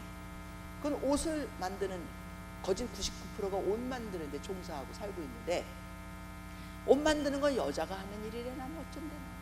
그리고 여자가 남자는 옷 안 입어요? 목사님 남자는 옷 안 입나요? 입잖아요. 그런데 왜 옷 만드는 사업이 여자가 하는 사업이라고 생각을 하는지, 여기는 엄청난 옷 기업들 남자가 사장이에요. 근데 이 옛날 생각을 가지고 브라질에 왔으니까 이게 아내는 나가서 막 진짜 쎄 빠지게 일하거든요.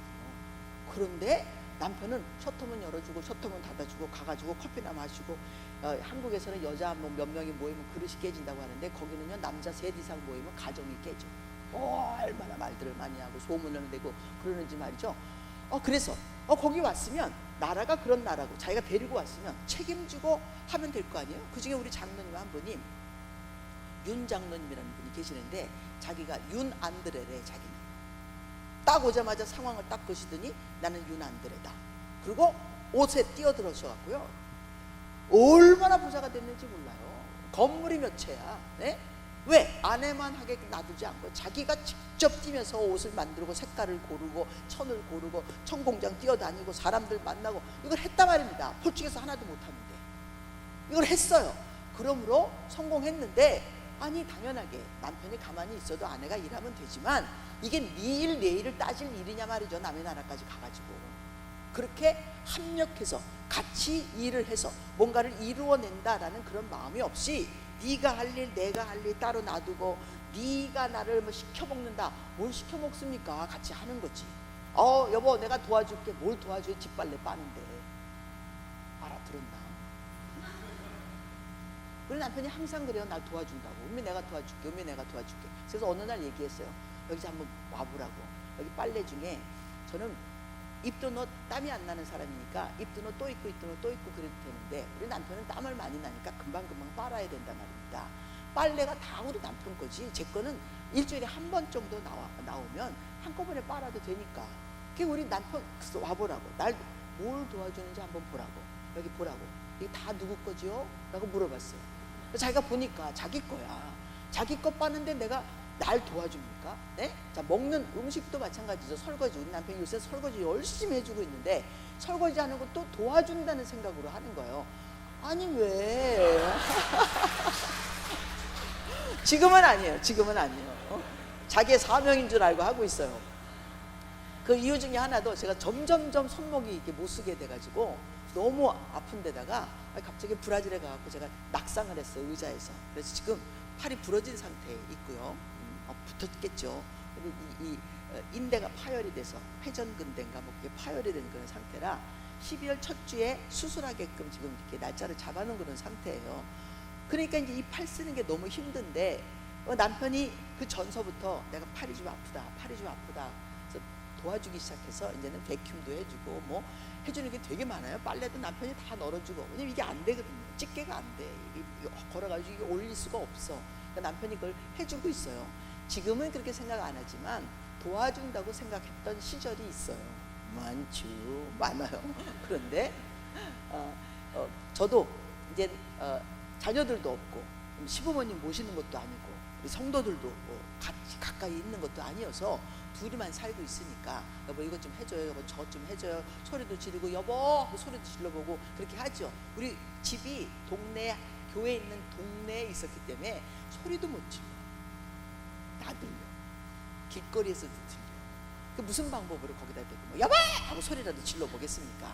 그래서 조심스럽게 한 40년을 살다가 나와서 우리 사돈댁으로 들어가서 또 살게 돼가지고 사돈댁에서 1년 살았거든요. 그러니까 그것도 또 이제 뭐 거기서도 뭐 못 해봤죠.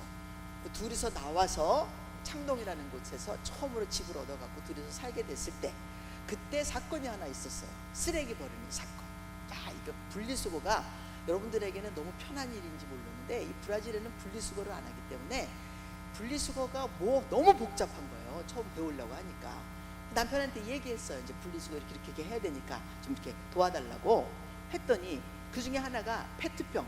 남편이 코카콜라도 많이 마시고 우리가 이제 물을 기계가 있는 게 아니니까 물병을 사다가 이제 먹고 있는 그런 상황이어서 물병이 많이 나오니까 우리가 갖다 버리는 그 페트병이 얼마나 많은지 얘기했어요. 내가 어느 날 가서 보니까 트럭이 왔는데 그 페트병을 실어 가는데요. 그물로 이렇게 쳐가지고 마치 트럭에 3배나 되는 높이로 이렇게 해서 가지고 가더라고요. 야, 이게 부피가 커갖고 저거 장사인데 저거 한 번 가져왔다고 뭐 얼마나 남는다고 그 개수 쓰면서 왔다 갔다 해야 되겠나. 이거 페트병을 버릴 때는 이게 눌러가지고 버려야 되겠구나 라고 생각을 했어요. 그래서 이제 다 눌러서 버리는데 우리 남편이 페트병을 안 눌러서 그냥 버려도 된다는 거예요. 아니 이거 또 쓸 수 있는데 왜 누르냐는 거예요. 그래서 여보 이거는 유리도 아니고 플라스틱인데 이거 어떻게 다시 쓰겠어. 씻어서 쓸 수 없어요. 내가 얘기하면서 눌러서 버려야 된다 그랬더니 아니라는 거예요. 씻어서 쓸 수 있다는 거야.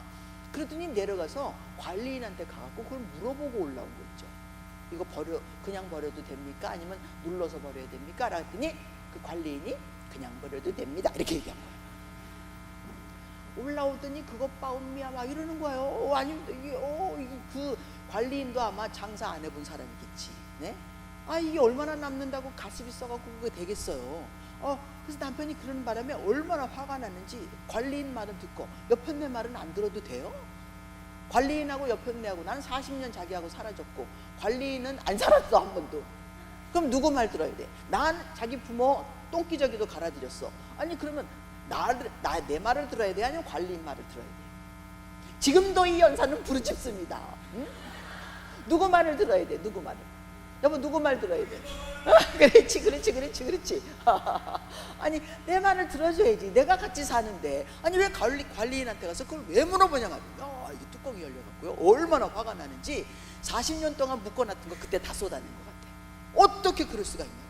내 말을 들어야지. 틀렸다 그래도 내 말을 들어야지. 내가 당신 자식 낳아줬고 내가 이렇게 일했고 내가 당신 도와줬는데 어째서 이러느냐. 내가 지금 아파가지고 내가 다 버렸을 거예요. 근데 남편한테 이렇게 해달라고 한 것도 얼마 되지도 않았는데 그걸 가서 거기서 가서 물어보면 되느냐. 소리치고 우리 남편이 너무 놀래가지고 알았어 갖다 버리면 되잖아. 응? 눌러서 버리면 되잖아. 그래갖고 이제 그때부터 눌러서 버리기 시작했어요. 재미있는 건 별것도 아닌 일에 걸린다는 거야. 응? 왜? 내게 부족이 있으니까. 내게 부족이 있거든. 나는 어릴 때부터 부모님 밑에서 잘못 성장했어요. 부모님이 너무 싸우시고 진짜 두 분이 정말 하루도 안 빼놓고 싸우시고 소리 지르시고 욕하고 집어 던지고 그랬던 분들 밑에서 제가 살았기 때문에 우리 집 가족 모두가 다 쌈딱이에요. 그런데 예수를 믿었더니 싸우면 안 되는 거더라고요. 교회를 갔더니 사람들이 다 웃어. 근데 나는 웃는 걸 연습하지 않아가지고 이게 발전이 안 돼 있어갖고요. 이게 올라갔더니 여기서 덜덜덜덜 떨려요. 웃으면 아파, 이 근육이. 집에서 웃질 않아가지고. 그래서 지금도 웃는 근육이 제일 어려워요. 웃으면 좋겠는데 잘 안 웃어져요. 웃으려고 애를 써야 돼요. 그리고 여기서 항상 웃고 있으면 차에 가면서 내려야 돼요. 힘들어 죽겠다 이거. 근육이 잘 안 된단 말입니다. 지금 벌써 예수 믿은 지 40몇 년 됐으니까 이제는 웃는 것도 부드럽게 웃을 수 있지만 전에는 웃으면 이게 떨었어요. 이게 편해지지 않더라고요. 여러분 우리 부모님이 그런 집에서 제가 자랐으니까 이게 싸움을 엄청나게 배우면서 살았는데 남편을 만났는데 싸울 줄을 모르는 거예요. 내가 뭐라고 얘기하면 은미야 너는 화내는 것도 예쁘다 막 이래요. 그래서 이런 걸 들어본 적이 없어갖고 너무 황당무계해서 싸움을 못했어요. 그리고 너무 그런 부드럽고 편안한 언어가 풍성한 집안인 거야, 이 집안이. 응? 내가 막 바빠가지고 그러면 우리 어머니 콜록콜록 기침하시고 폐병 3기에 제가 결혼했거든요. 가셨더니 피를 토하고 계시는데 이분이 그렇게 누워서 아무것도 못 하시는 분, 돈 한 푼도 못 버시는 분이 자기 아들이 밖에 나가서 남의 집에서 일해주고 300불 받아오는데 그 300불 받아오는 아들한테 하는 말, 은철아 그 돈 쓰지 말고 모아가지고 너 그거 첼로 사라. 그래. 저희 남편이 첼리스트예요. 첼로 키는데 첼로를 사라는 거예요. 첼로. 지금 300불로 먹고 삽니까 못 삽니까? 못 살아요. 300불 무슨 방법으로 삽니까? 그거 다 집세 내도 끝이야. 무슨 방법으로 그걸 모아가지고 그것도 자기네들이 일 둘 다 안 하는데 엄마도 안 하고 아버지도 안 하고 일을 못 하시는 분들이 아들이 300불 겨우 벌어가지고 그걸로 먹고 사는데 어떻게 그걸 모아가지고 첼로를 사느냐. 이 집은요 경제 개념이 땡 아무것도 없어. 어떻게 이렇게 경제 개념이 없으신 분들인지. 그런데 우리 집은 경제 개념만 있어. 100도 모자라. 모든 게 다 경제, 모든 게 다 돈이고, 모든 게 다 숫자. 그런 부모님의 밑에서 제가 자랐단 말입니다. 그러니까 얼마나 빡빡하게 제가 성장을 했겠어요. 그런데 너무 느긋한 남편을 만나갖고 내가 하는 모든 말에 한 번도 뭐 지금은 둘이 있으니까 뭐 그거 안 돼라고 이렇게 이야기도 하지만 한 번도 그런 적이 없어요. 내가 뭐라고 얘기하면 알았어 은미야. 왜 은미 화나면 안 되지. 근데 은미야 화내는 것도 이쁘다. 항상 나보러 이쁘다 그랬어요. 은미 예뻐. 우리 은미는요 하나를 가르치면 100개를 알아요. 우리 은미는요 말할 때마다 은쟁반에 굴러가는 옥구슬 같아요. 여러분 저 아니거든요. 절대로 아니거든요. 제가 우리 집이 엄마가 다 경상도 분이고 아버지도 경상도 분이어서 말을 하면 다 소리 지르면서 얘기해요. 여기 물건이 뭐 있다 이거 가져가라. 그런 말도 여보 여기 뭐 있으니까 이거 가져가. 그래. 야! 여보 있다 가져가라 이렇게 얘기하는 그런 집이라서 이 기차 화통 삶아 먹은 그런 집인데 아니 그 집에서 제가 무슨 온유를 배웠겠습니까? 온순한 걸 배웠겠어요? 그런 거 하나도 안 배웠거든요. 왔는데 이 집은 아무리 어려운 일이 닥쳐도 소리를 안 지르. 다 소소소소소소. 이 먹지를 못해갖고 다들 힘이 없나 제가 그랬어요. 우리 집은 잘 먹는 집이고 이 집은 갔더니 먹는 게 별로 시원찮아. 그리고 북한 이북 분들이라서 우리는요 아주 음식도 아싸하잖아요. 맵고 짜고 시고 달고 막 이렇게 딱 정해져 있어. 근데 이 집에 갔더니 다 뭔 맛인지 모르겠어. 다 맹송맹송, 다 맹송맹송 그래. 제가 이제 아기를 가졌는데 우리 엄마가 저한테 그 동치미 아주 시원한 거 좀 그 느끼하고 그러잖아요. 그러니까 이제 동치미 시원한 걸 담아가지고 보내주셨어요. 잘 안 보내주시는 분이에요. 보내주신 거 딱 2개 있는데 그 하나가 동치미야. 그 동치미를 이제 받아가지고 너무너무 아깝잖아요. 우리 엄마 동치미는 사이다처럼 탁 먹으면 탁 쏴요. 사이다 집어넣은 것도 아닌데 어떻게 이렇게 시원하게 하시는지. 그래서 이제 그 동치미를 좀 아껴갖고 냉장실에다 넣어놨는데 밥 먹을 때가 됐는데 나만 먹을 수가 없으니까 그걸 이제 반 덜어가지고 이게 내놨어요. 그랬더니 우리 남편이 딱 보더니 동치미다. 그러더니 일어나서 찬장문을 열더니 참기름을 빼요. 그래서 찬장문을 왜 열는지 참기름을 왜 빼는지 몰랐는데 참기름 뚜껑을 딱 빼더니 거기다 확 붓는 거예요. 저는요 그때 숨이 막혀갖고 숨을 못 쉬겠더라고요. 그러더니 또 밥을 또 거기다 갖다 확 집어넣는 거예요. 그 뜨뜻한 밥을 거기다 왜 집어넣습니까?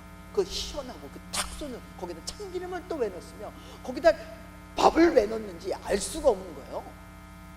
근데 너무 놀래가지고 이러고 있으니까 다들 3분이 맛있다고 그걸 먹는데 그게 북한 사람들이 먹는 방법이래요.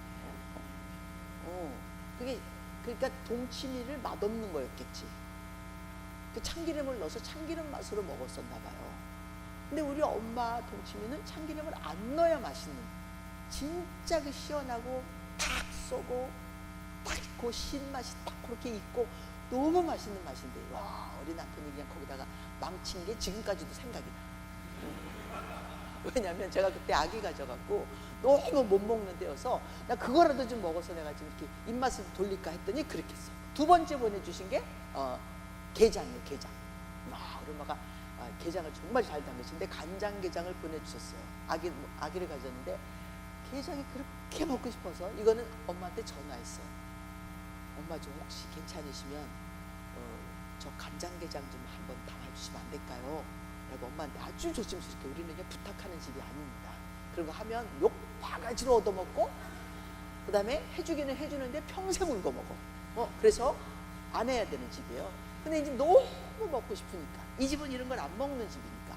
그래서 엄마한테 부탁했더니 우리 엄마가 이렇게 유리 이렇게 병에다가, 큰 병에다가 해가지고 보내주신 거예요.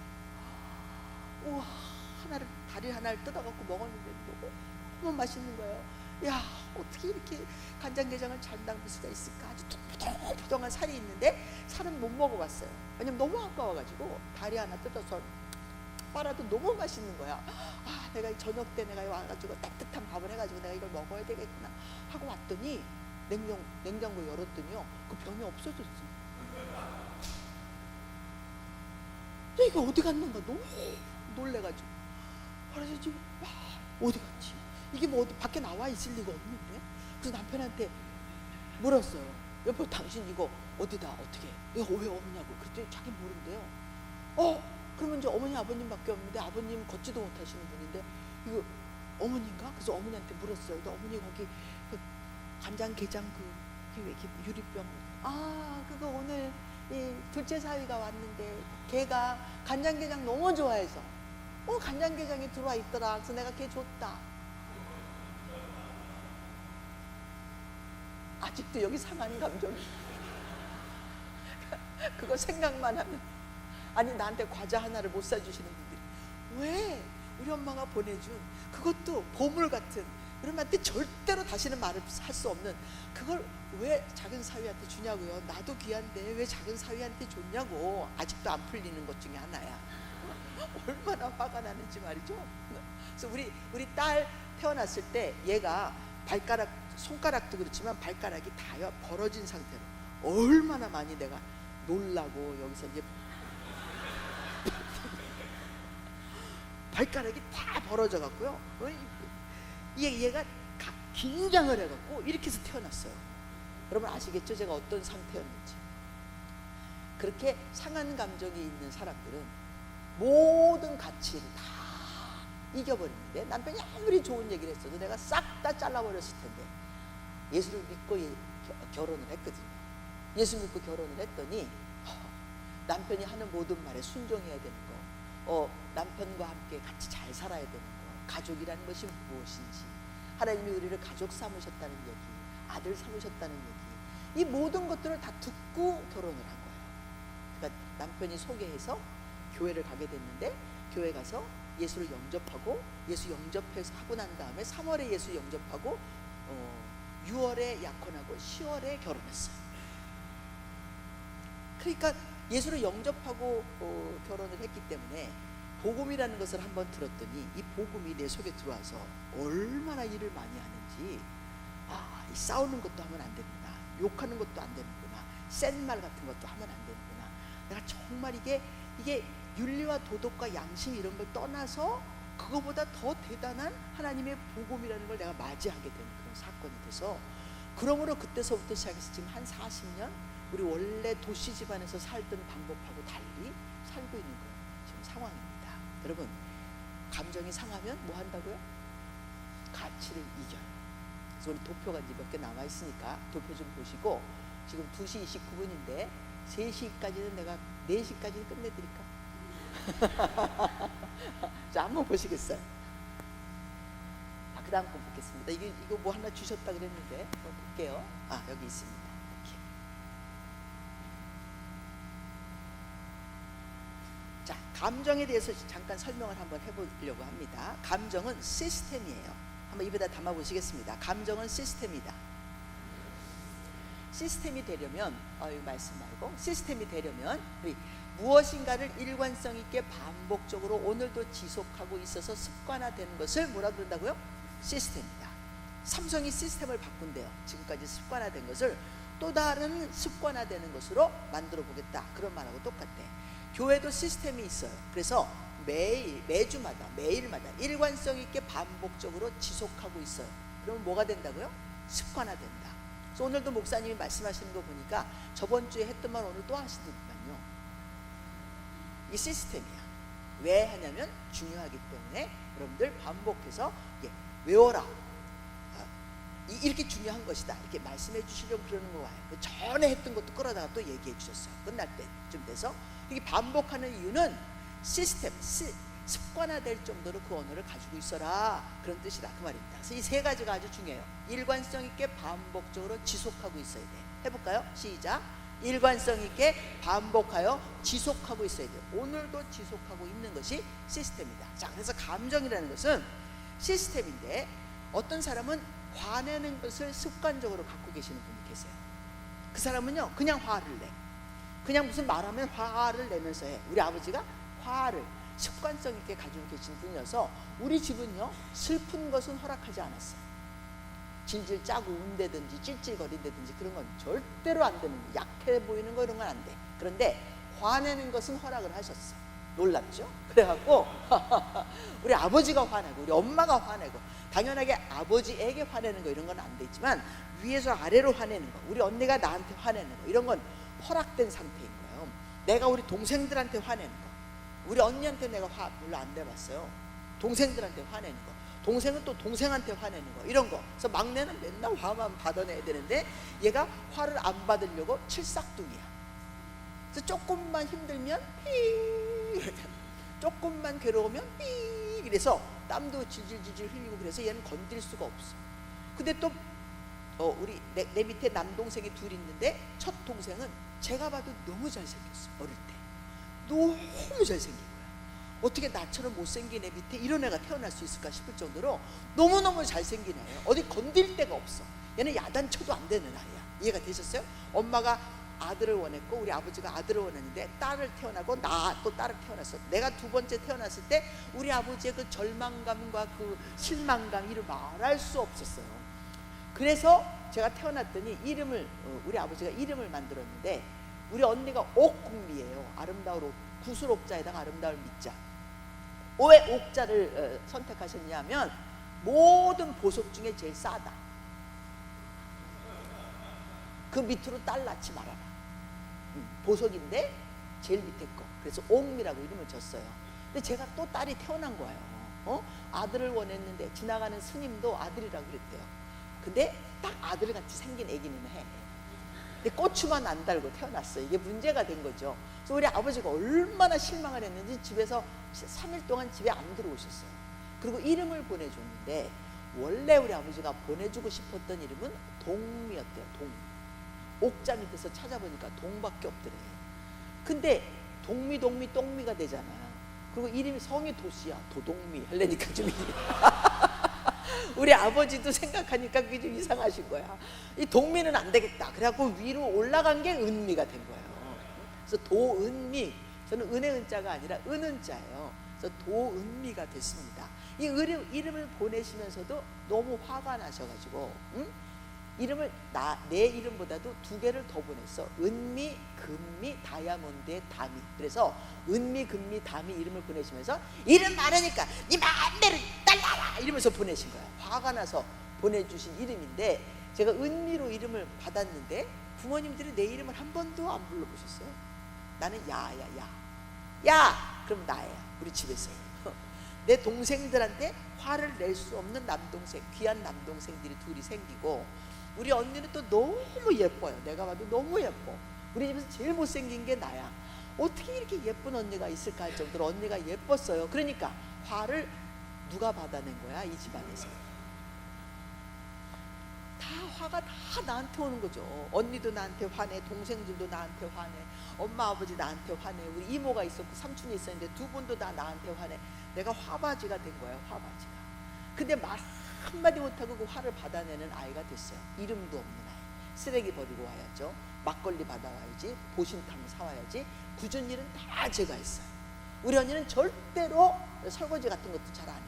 그 설거지 한 번 하면 입이 이만큼 튀어나와 있어서 그 꼴 보면 또 우리 엄마가 화를 내니까 내가 설거지, 언니 내가 설거지 할게. 설거지 어릴 때부터 막 굳은 일 내가 다 했어요.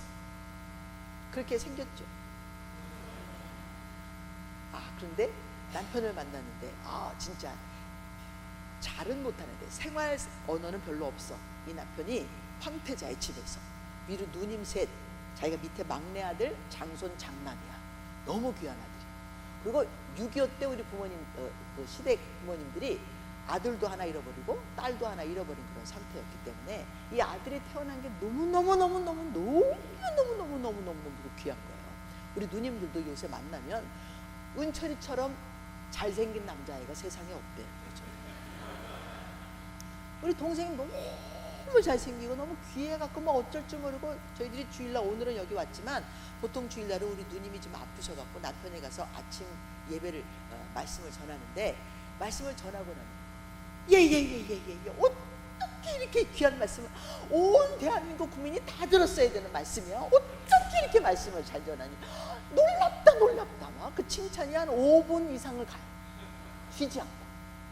놀랍지 않습니까? 내가 보기엔 한 70점인 것 같은데 막 이렇게 우리 어머니도 그러셨어요. 그날 제가 78개 잘못한 걸 적었어. 수첩에. 제가 얼마나 날카로운지 나는 남편을 돕는 게 지적질하는 건 줄 알았어. 그래갖고 수첩에다가 76개 잘못한 걸 막 적어놓은 날이에요. 왜 땀 닦는 것부터 시작해갖고 다 적어놨어. 근데 우리 어머니가 차를 타고 가는데 어머니가 하시는 말씀, 은철아 오늘 자기가 이제 물어봤어요. 엄마 오늘 설교 어땠어요? 라고 물어보니까 우리 어머니가 은철아 오늘 너무 설교가 좋았다. 응? 제가 76개 잘못된 걸 적어놓은 날이에요. 점수를 주자면 34점밖에 안 되는 그런 상황인데 너무 잘했다. 120점이야 120점. 어떻게 120점이 될 수가 있어요? 그래서 물어봤어요. 어머니 어떻게 120점이나 주세요? 아니 그 20점은 또 뭐예요? 그랬더니 우리 어머니가 하시는 말씀, 목소리 좋아서 5점 더, 응? 플러스 5점, 잘 웃어서 플러스 5점, 뭐 해서 플러스 5점 해서 120점이라고 얘기하시는 집안이 이래. 공평하지 않고 정의롭지 않고 공의롭지 않아. 무조건 그냥 잘했다. 우리 어머니도 저한테 칭찬을 참 많이 하셨어요. 이 상황하고 상관없이 칭찬하시는 분들이야. 네? 사건하고 상관없어. 헛소리 같이 들려. 이해가 되셨습니까? 뭐 사건이 딱 부러지게 있어가지고 그것 때문에 칭찬하는 게 그런 게 아니라 그냥 칭찬이 풍부하신 그런 집안이니까 우리 남편도 칭찬을 풍부하게 저한테 은미 예뻐 여러분 아시죠? 예뻐서 예쁘다는 게 아니라는 거. 그렇게 들리는 거예요. 왜? 나는 상한 사람이라서 사건에 의거해서 칭찬을 하지 않으면 헛소리로 들리게 되어 있어요. 그런데 그렇게 예쁘다 예쁘다 해주니까 재밌는 현상이 생겼어요. 제가 어느 날 예쁘게 느껴지기 시작합니다. 팩트는 아닐 수 있어. 근데 내가 나를 생각하면 아무리 예쁘게 꾸며도 나는 안 예쁜 사람이다라는 사실, 그것을 내가 알고 있는 아이였는데, 우리 남편이요, 은미야 예뻐 은미야 예뻐, 자다가도 일어나서 은미야 예뻐, 갑자기 어느 날은요 밤에 안경을 딱 껴요. 그래서 왜 갑자기 안경을 껴? 선글라스는 왜 끼는데? 나 그랬더니 우리 남편이 하는 말, 은미 쳐다보니까 눈이 부셔. 근데 이런 사건들 몇 가지가 계속 반복이 되니까 내가 진짜 예쁜가 하는 생각이 어느 날 들기 시작하더라고요. 하도 예쁘다고 하니까. 네? 그러더니 제가 지금요 세수도 안 하고 이도 안 닦고 머리도 안 빗고 막 그런 상황이어도 내가 좀 이상한 모습이다, 추한 모습이다, 헝클어진 모습이다 이런 생각이 안 나요. 셀프 이미지가 좋아진 거죠. 마음의 상처가 상처로 작동하면 가치를 이기는데, 상처가 아니고 그냥 보통 감정으로 칭찬을 들으면 기분이 좋다는 거 알고 계십니까? 그 가치를 뭐 할 수 있어요? 받아들일 수 있게 되는 거예요. 편안하게 받아들이죠. 예쁘다 그러면 뭐라 그러면 돼요? 땡큐 그러면 되죠. 여보 고마워, 당신도 멋있어 하면 되는데, 예쁘다고 하면 왜 또 뭐 달라고, 어떻게 해야 되는데, 이보다 더 뭘 어떻게 해, 짜증이 나는 거예요. 뭘 시켜먹으려고 저렇게 얘기하는 거예요. 네? 안 그래요? 나는 우리 집에서 야단만 맞았지 칭찬을 안 받아봤기 때문에, 야단 치면서 뭘 일을 시켰던 그런 집인데, 이 집은 칭찬하면서 뭘 시키는 집인 것 같은 거예요. 꼭 칭찬해가지고 뭐 하나 또 시키려고 저러는구나. 내 속이 비틀어져 있으니까 삐뚤삐뚤 빼뚤빼뚤 막 그런 이야기만 생각나지 않아요. 아무리 좋은 얘기를 해줘도 좋은 얘기로 들리지 않아요. 상한 감정이 가치를 이겨요. 이게 시스템화된 상황이에요.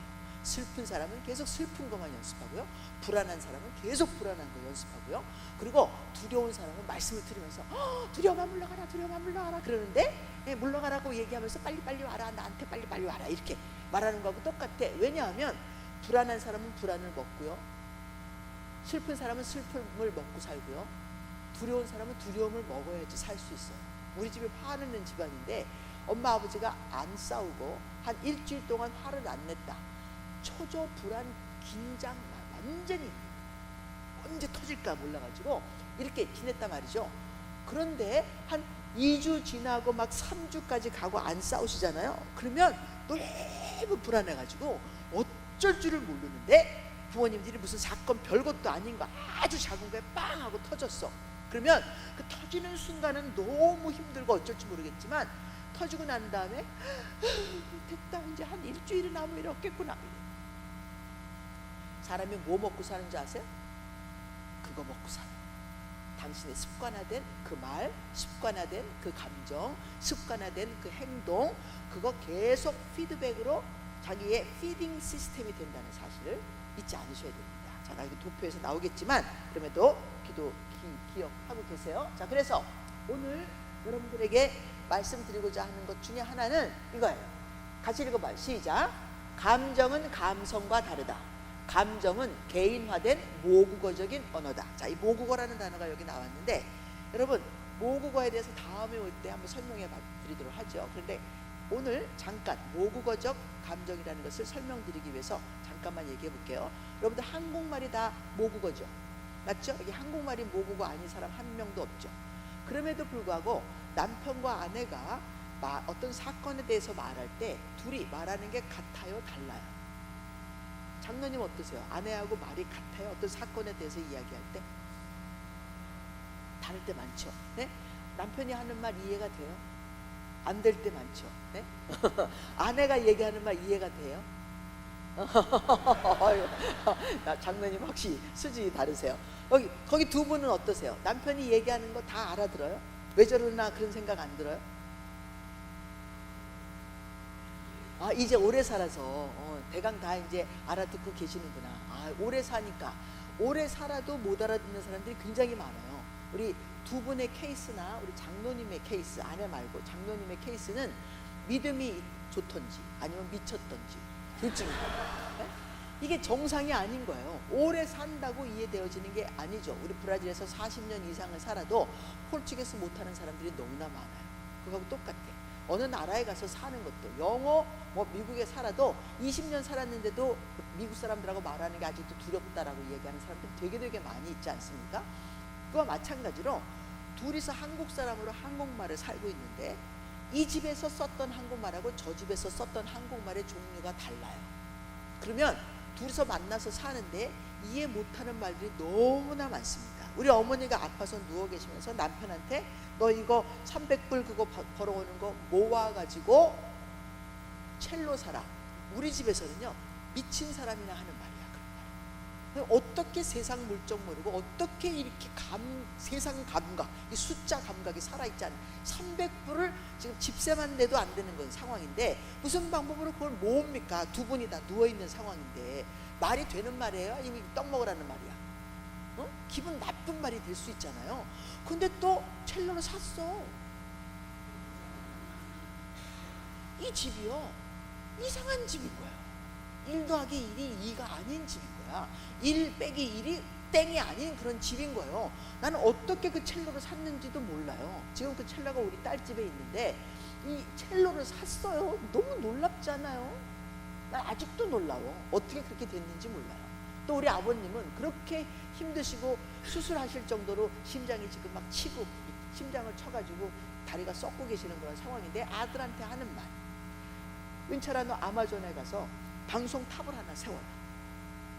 방송탑을 세워서 선교사가 일일이 가지 않아도 방송으로 쏴주면 모여라 해서 스크린만 하나 있으면 쏴가지고 예배를 드릴 수 있도록 하는 게 그게 이 선교를 이렇게 해야지 가서 맨날 그거 예배 드린다고 일주일에 한 번도 못 가고 한 달에 한 번이나 이부락 저부락 다니지 말고 그렇게 해라. 그게 40년 전에 한 말씀이에요. 아버님이 KBS를 만드신 분이야. KBS라고 하는 단어를 만드셨어. Korean Broadcasting System. 그래서 KBS가 됐는데 대단하신 분인데 이민으로 오셔가지고 병들고 힘들어서 뭐 제대로 자기 값을 못 내시고 일찍 돌아가신 그런 상황이야. 나는 이런 거 하나도 몰라요. 그분이 어떤 분이었는지. 그런데 그분이 그렇게 얘기하셔서 자기 아들한테 남의 집에 가서 지금 패키지 싸주면서 땀 흘리고 300불 받아오는 그 아들한테 아마존 가서 방송탑 세워라. 여러분 저는 지금도 그 두 언어가 아직도 쟁쟁한데 이렇게 생각해요. 이민을 데리고 와가지고 그 멀쩡한 자식이 남의 집에 가서 지금 이게 패키지 쌓는 애로 살고 있는데 너는 그럴 아이로 끝날 아이는 아니라는 거지. 메시지가 그런 메시지였어요. 나는 못 알아들었지만 아들은 알아들었을 것 같아요. 지금은 제가 이해할 수 있어요. 그 아들한테 너는 패키지에서 300불 버는 아들이 아니야. 300불은 현실이고 그건 돈이기는 하지만 너는 비전을 가져야 돼. 꿈을 가져야 돼. 너는 이거보다 더 멀리 보고 더 크게 보고 더 많이 보고 이걸 해야 되는 것이 네가 해야 될 일이다 라는 말을 그런 말로 하지 않으시고 그렇게 너 방송탑 세워라. 너 첼로 사라. 너가 할 수 있는 거 그거 이게 패키지 싸서 300불 버는 게 그게 네 일이 아니다.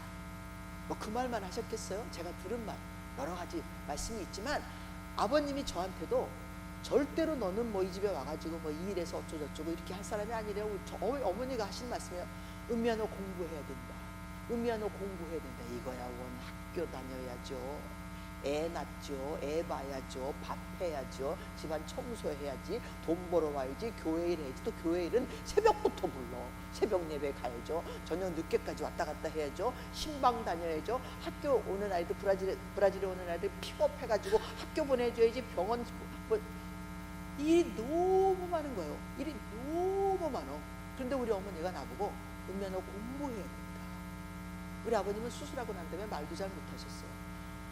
공부해야 된다. 공부해야 된다. 세상에 새벽부터 일어나가지고 밤 1시 2시까지 일하고 있는 며느리한테 공부해야 된다는 말이 나옵니까?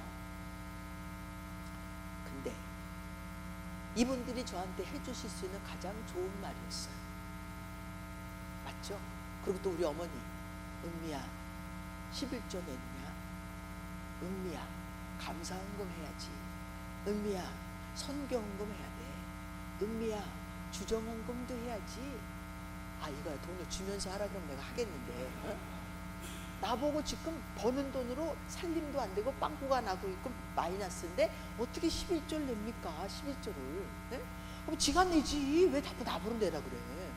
성경으로 하래. 지가 하지 왜 자꾸 나보러 내라 그러냐고요. 우리 엄마 우리 아버지는 일 시키고 돈 자기네들이 관리하고 돈 내는 건 다 자기네들이 했는데 왜 이 집은 부모가 계시는데 왜 자꾸 나보러 하라 그러냔 말이죠. 이해 못했어요. 근데 여러분 아십니까? 상한 감정으로 살면 먹고 사는 게 다. 근데 감정이 감성으로 살아나요.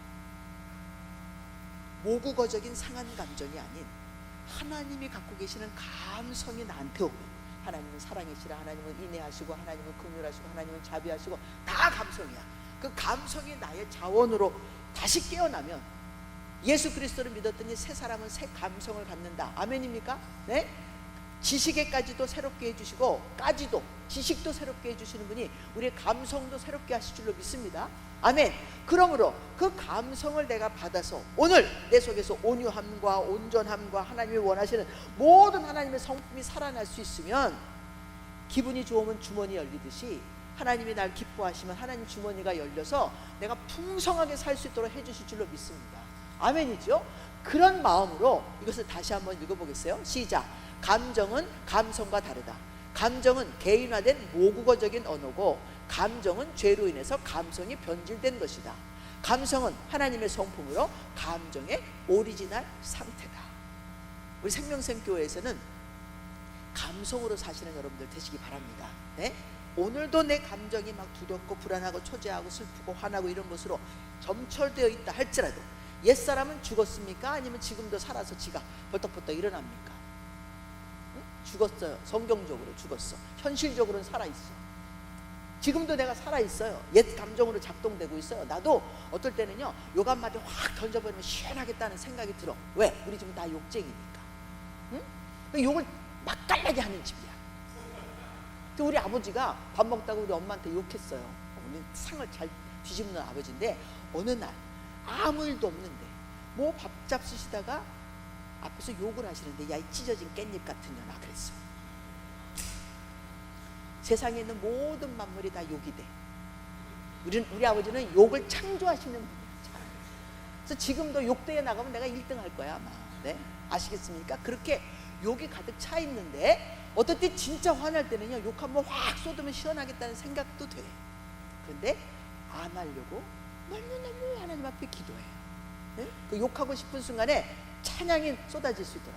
아, 하나님의 은혜로 이 쓸데없는 자 왜 구원해가지고 욕도 못하게 하시는지 화가 나서 죽겠는데, 그렇게 하고 싶은데 하나님의 은혜로 이 쓸데없는 자 구원해 주셔서 하나님의 은혜로 살 수 있도록 해주셔서 너무너무 감사합니다. 주께 감사하세. 주는 선하시며 인자하심이 영원함이라. 입에서 그 찬양으로 욕을 배신하는, 욕을 안 하려고 애를 쓰는, 저는 진짜 애 많이 써야 되는데 요새는 좀 덜 애써도 되는, 응? 하나님의 감성이 많이 자리를 잡고 있는 그런 상황이 됐다, 그런 말씀이죠. 그래서 그 다음 이야기도 한번 보시겠어요? 자, 다 설명을 했기 때문에 도표만 잠깐 설명하고 마치도록 할게요. 우리는 어떤 경험의 언어, 이게 반짝이가 어디서 나오는지 안 나옵니다. 자, 그래서 경험의 언어, 기억하는 것. 모든 사람은 다 경험으로 살고 있어요. 이 경험이 그 사람의 모국어가 된다. 그래서 당신이 갖고 있는 모국어는 옆 사람의 모국어하고 달라요. 이야기 한번 해주시겠어요? 당신의 말과 내 말이 다르다. 시작. 느끼는 것도 다르고 생각하는 것도 다르고 다 달라요. 그래서 그러나 그것을 일관성 있게 반복적으로 지속하고 있으면 습관이 된다. 맞죠? 근데 뇌가 굉장히 재밌는 게, 감정이 무슨 이 심장에서 여기서 뭐 염통이 벌떡벌떡 뛰는 것처럼 생각하시는데 그게 아니라 뇌 시스템이에요. 감정은 뇌 시스템이다. 한번 해볼까요? 시작. 감정은 뇌 시스템이다. 뇌가 움직이는 거, 뇌가 작동하고 있고 뇌가 우리를 조절하고 있는 그런 상황이라, 너무너무 화만 내는 사람이 화를 안 내고 싶어도 뇌가 습관적인 것을, 익숙한 것을 이롭다고 생각하는 시스템을 가지고 있어요. 이거 꼭 기억하셔야 됩니다. 뇌는 내가 습관적으로 하고 있는 것이 이로운 것이다, 유익한 것이다 라고 생각하는 시스템을 가지고 있다. 그러니까 중독에 걸린 사람이 중독 안 하고 싶어. 더 이상 술 안 먹고 싶어. 그런데 뇌가 그것을 놓아주질 않아요. 뇌가 뭐라고 생각하냐면 술 먹는 것이 뭐하다? 이롭다 생각해서 그 술을 먹고 싶은 호르몬들을 계속 뽑아주는 거죠. 이해가 되고 계시죠? 자, 화내는 사람한테 화내는 호르몬을 많이 방출시켜요. 왜냐하면 그 사람이 이것이 유익하다고 생각해. 아니, 사람이 바보가 아니니까 자기가 계속해서 술을 먹고 있으면 이게 그 사람한테 유익해서 그렇겠지라고 생각한단 말입니다. 뇌가 변질돼 있어요. 죄로 말미암아 진짜 옳고 그름을 잘 분간하지 못하고 선악과를 따먹은 그 자체 때문에 선도 악이 되고 악도 악이 되는 그런 상황이 됐다라는 사실을 잊지 않으셔야 되겠습니다. 그래서 한번 읽어보겠어요. 뇌는 나에게, 시작. 뇌는 나에게 이로운 것을 선택하지 않는다. 밑에 뇌는 내 편이 아니라 습관의 편이다. 그러므로 모든 뇌는 익숙한 것에 고정화되어 있어서 익숙한 것을 정당화, 합당화, 기준화, 표준화 만들고 자동으로 클릭하게 되어 있다. 그래서 화내는 것을 나 화낸다 이렇게 하지 않고 자동 클릭이 된다, 그런 말이에요. 슬픈 것이 자동 클릭이 되어 있다. 집에서 소리 지르시면서 이렇게 욕도 하시고 그런 남자분들, 예수 믿는 남자분들이 그런 분들이 되게 많다는 것도 여러분 알고 계십니까? 아마 이 교회는 생명생 교회는 아니겠죠 라고 믿고 싶은 마음입니다. 그럼에도 불구하고 이 믿음이 배신하는 경우들이 굉장히 많은데, 제가 상담하고 있는 분들이 교회에서 꽤 괜찮은 분들이 몇 분이 계세요. 근데 그렇게 이게 폭력과 욕과 이런 것을 놓지를 못하시네요. 왜 그럴까요? 내가 작정을 하고 술 먹지 않기를 그냥 작정을 하고 내가 이렇게 뭐 하지 않는 이상, 그 사람은 한 달 동안 그냥 묶어놓고 뭐 절대로 뺏어도 못 가게 하고, 누워서 먹을 거나 먹여주고 똥도 받아내고 막 이렇게 하면서 한 달을 묶어놓는, 그렇게 해서 연습을 해서 이게 들어가지 않아서 뇌가 이게 뭐지? 술 안 먹어도 괜찮은 거야? 라고 뇌가 느낄 때까지, 깨달을 때까지 그걸 하지 않는 이상 절대로 습관된 것을 이기지 못한다. 기억해 주세요. 자, 그래서 자동으로 클릭이 되기 때문에 그 사람이 가지고 있는 기준 감정, 그 사람이 가지고 있는 주제 감정이 항상 작동하고 있다. 그것이 작동하면 그것을 먹고 사는 거나 마찬가지예요. 저희 집이 화를 먹고 살았던 집이야. 그래서 싸우는 것은 괜찮게 생각하셨어. 질질 짜고 누구한테 져서 들어오고 이런 거는 꼴을 못 보셨던 그런 집이라서 그런 것이 정상이라고 생각했던 그런 집이란 말이죠. 그래서 그것을 먹고 살죠. 그런데 그것이 안 먹어지면 굶주림, 배고픔 이런 것이 일어나요. 교회에서 처음으로 제가 교회 갔을 때 할 줄 아는 게 아무것도 없으니까 부엌에 들어가서 설거지를 했어요. 이거라도 해야지.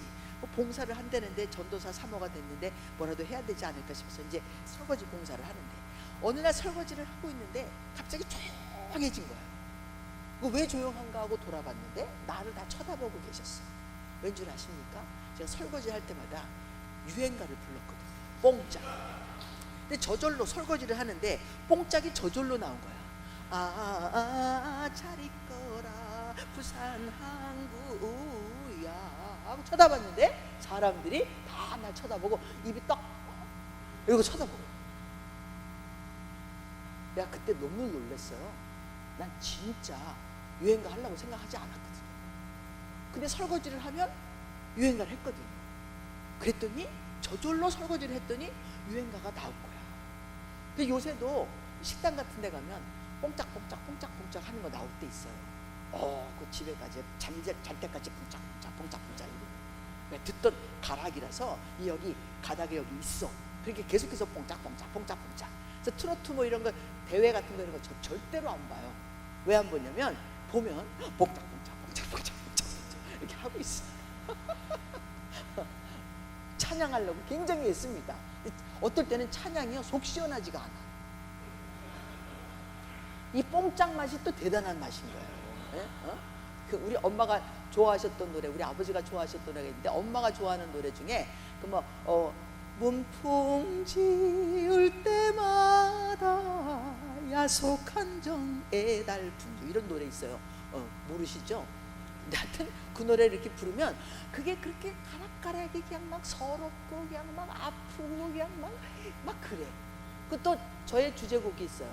그 왜 기러기 아빠라고 산에는 진달래 들엔 개나리.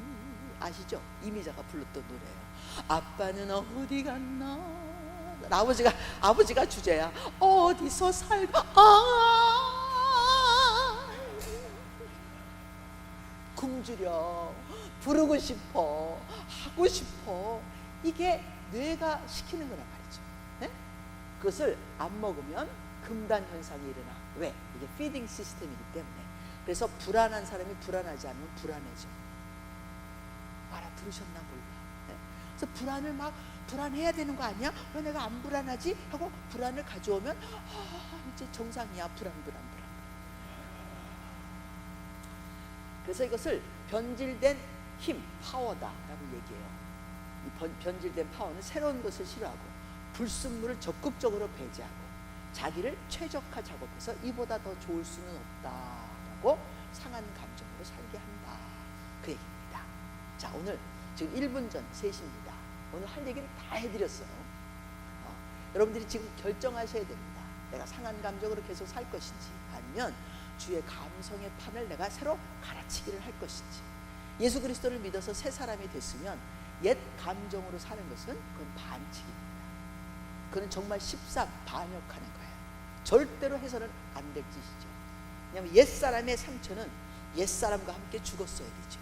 그건 고치는 것이 아니라 버리는 거예요. 그래서 여러분들에게 제가 책을 하나 썼는데 그 책 이름이 상한 감정 버리기라고 하는 책이에요. 제가 딱 10권 사인해서 가지고 왔는데 혹시 여러분 사실 수 있는 분은 사시면 좋겠어요. 원래는 여기 갖고 오려고 했던 책이 아니고 제가 이번 주 오는 금요일에 CBMC 우리 백장로님이 하고 계시는 CBMC의 여성 집회에 제가 말씀을 전하러 갈 때 그때 가지고 가려고 주문을 한 것이 오늘 아침에 도착을 했더라고요. 그래서 오늘 아침에 도착을 해서 10권만 제가 빼가지고 여러분들에게 가지고 왔는데 여러분 혹시 원하시는 분들은 사시면 되고요. 그렇지 않으신 분들은 안 사셔도 됩니다. 재미있는 건 옛사람은 옛 것이죠. 옛사람이 상처를 받았는데 한번 물어볼게요. 요새도 교회에서도 상처도 받으실 수 있고 집에서도 상처 받으실 수 있고 사회에서도 상처 받을 수 있어요. 상처를 받으면 새 사람이 받았을까요? 옛 사람이 받았을까요? 옛 사람이죠. 왜냐하면 새 사람은 영원한 사람이 됐어요. 예수 그리스도 안에서 영원한 존재가 됐어요. 새 사람은 하나님의 아들이라서 상처를 받으면 영원히 상처를 받게 돼요. 그 상처를 갖고 살게 되는 거죠. 그러므로 예수님이 영원하신 분으로 나타났을 때 손에 자국이 있었습니까? 없었습니까?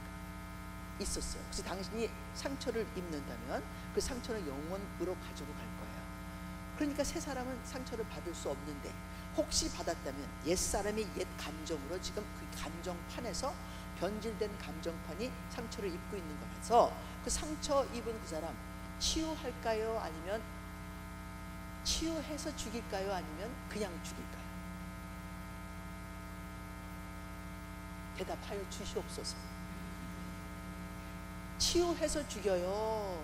왜냐하면 옛사람은 죽는 거니까 계속 날마다 죽어야 되는 게 옛사람이니까 그 옛사람은 오늘 치유해서 죽일 거야? 아니면 그냥 죽일까요? 그냥 죽여야지. 뭘 치유까지 해갖고 죽입니까? 이왕 죽을 건데. 네? 죽어. 옛사람은 너 아무런 죄도 없고 아무런 흠도 없고 아무런 점도 없어. 얘 죽어도 돼? 그럽니까? 네? 아니잖아요. 있는 그대로 그냥 죽여버리세요. 그 옛사람의 옛 감정, 상처 입은 것을 치유한다고 치유되는 게 아니에요. 덜 아프기는 하겠지. 그러나 내가 결단을 하고 내가 아프든지 말든지 나 이 사건에 대해서 내가 이거 지워버리겠다, 없애버리겠다, 내가 버려버리겠다, 그렇게 마음을 먹으셔야 되는 이유 중에 하나가 뭐냐면 이 세상에 상처 입은 존재 중에 가장 상처를 입은 존재가 누구일까요? 이 세상에 주둔하고 있는 존재 중에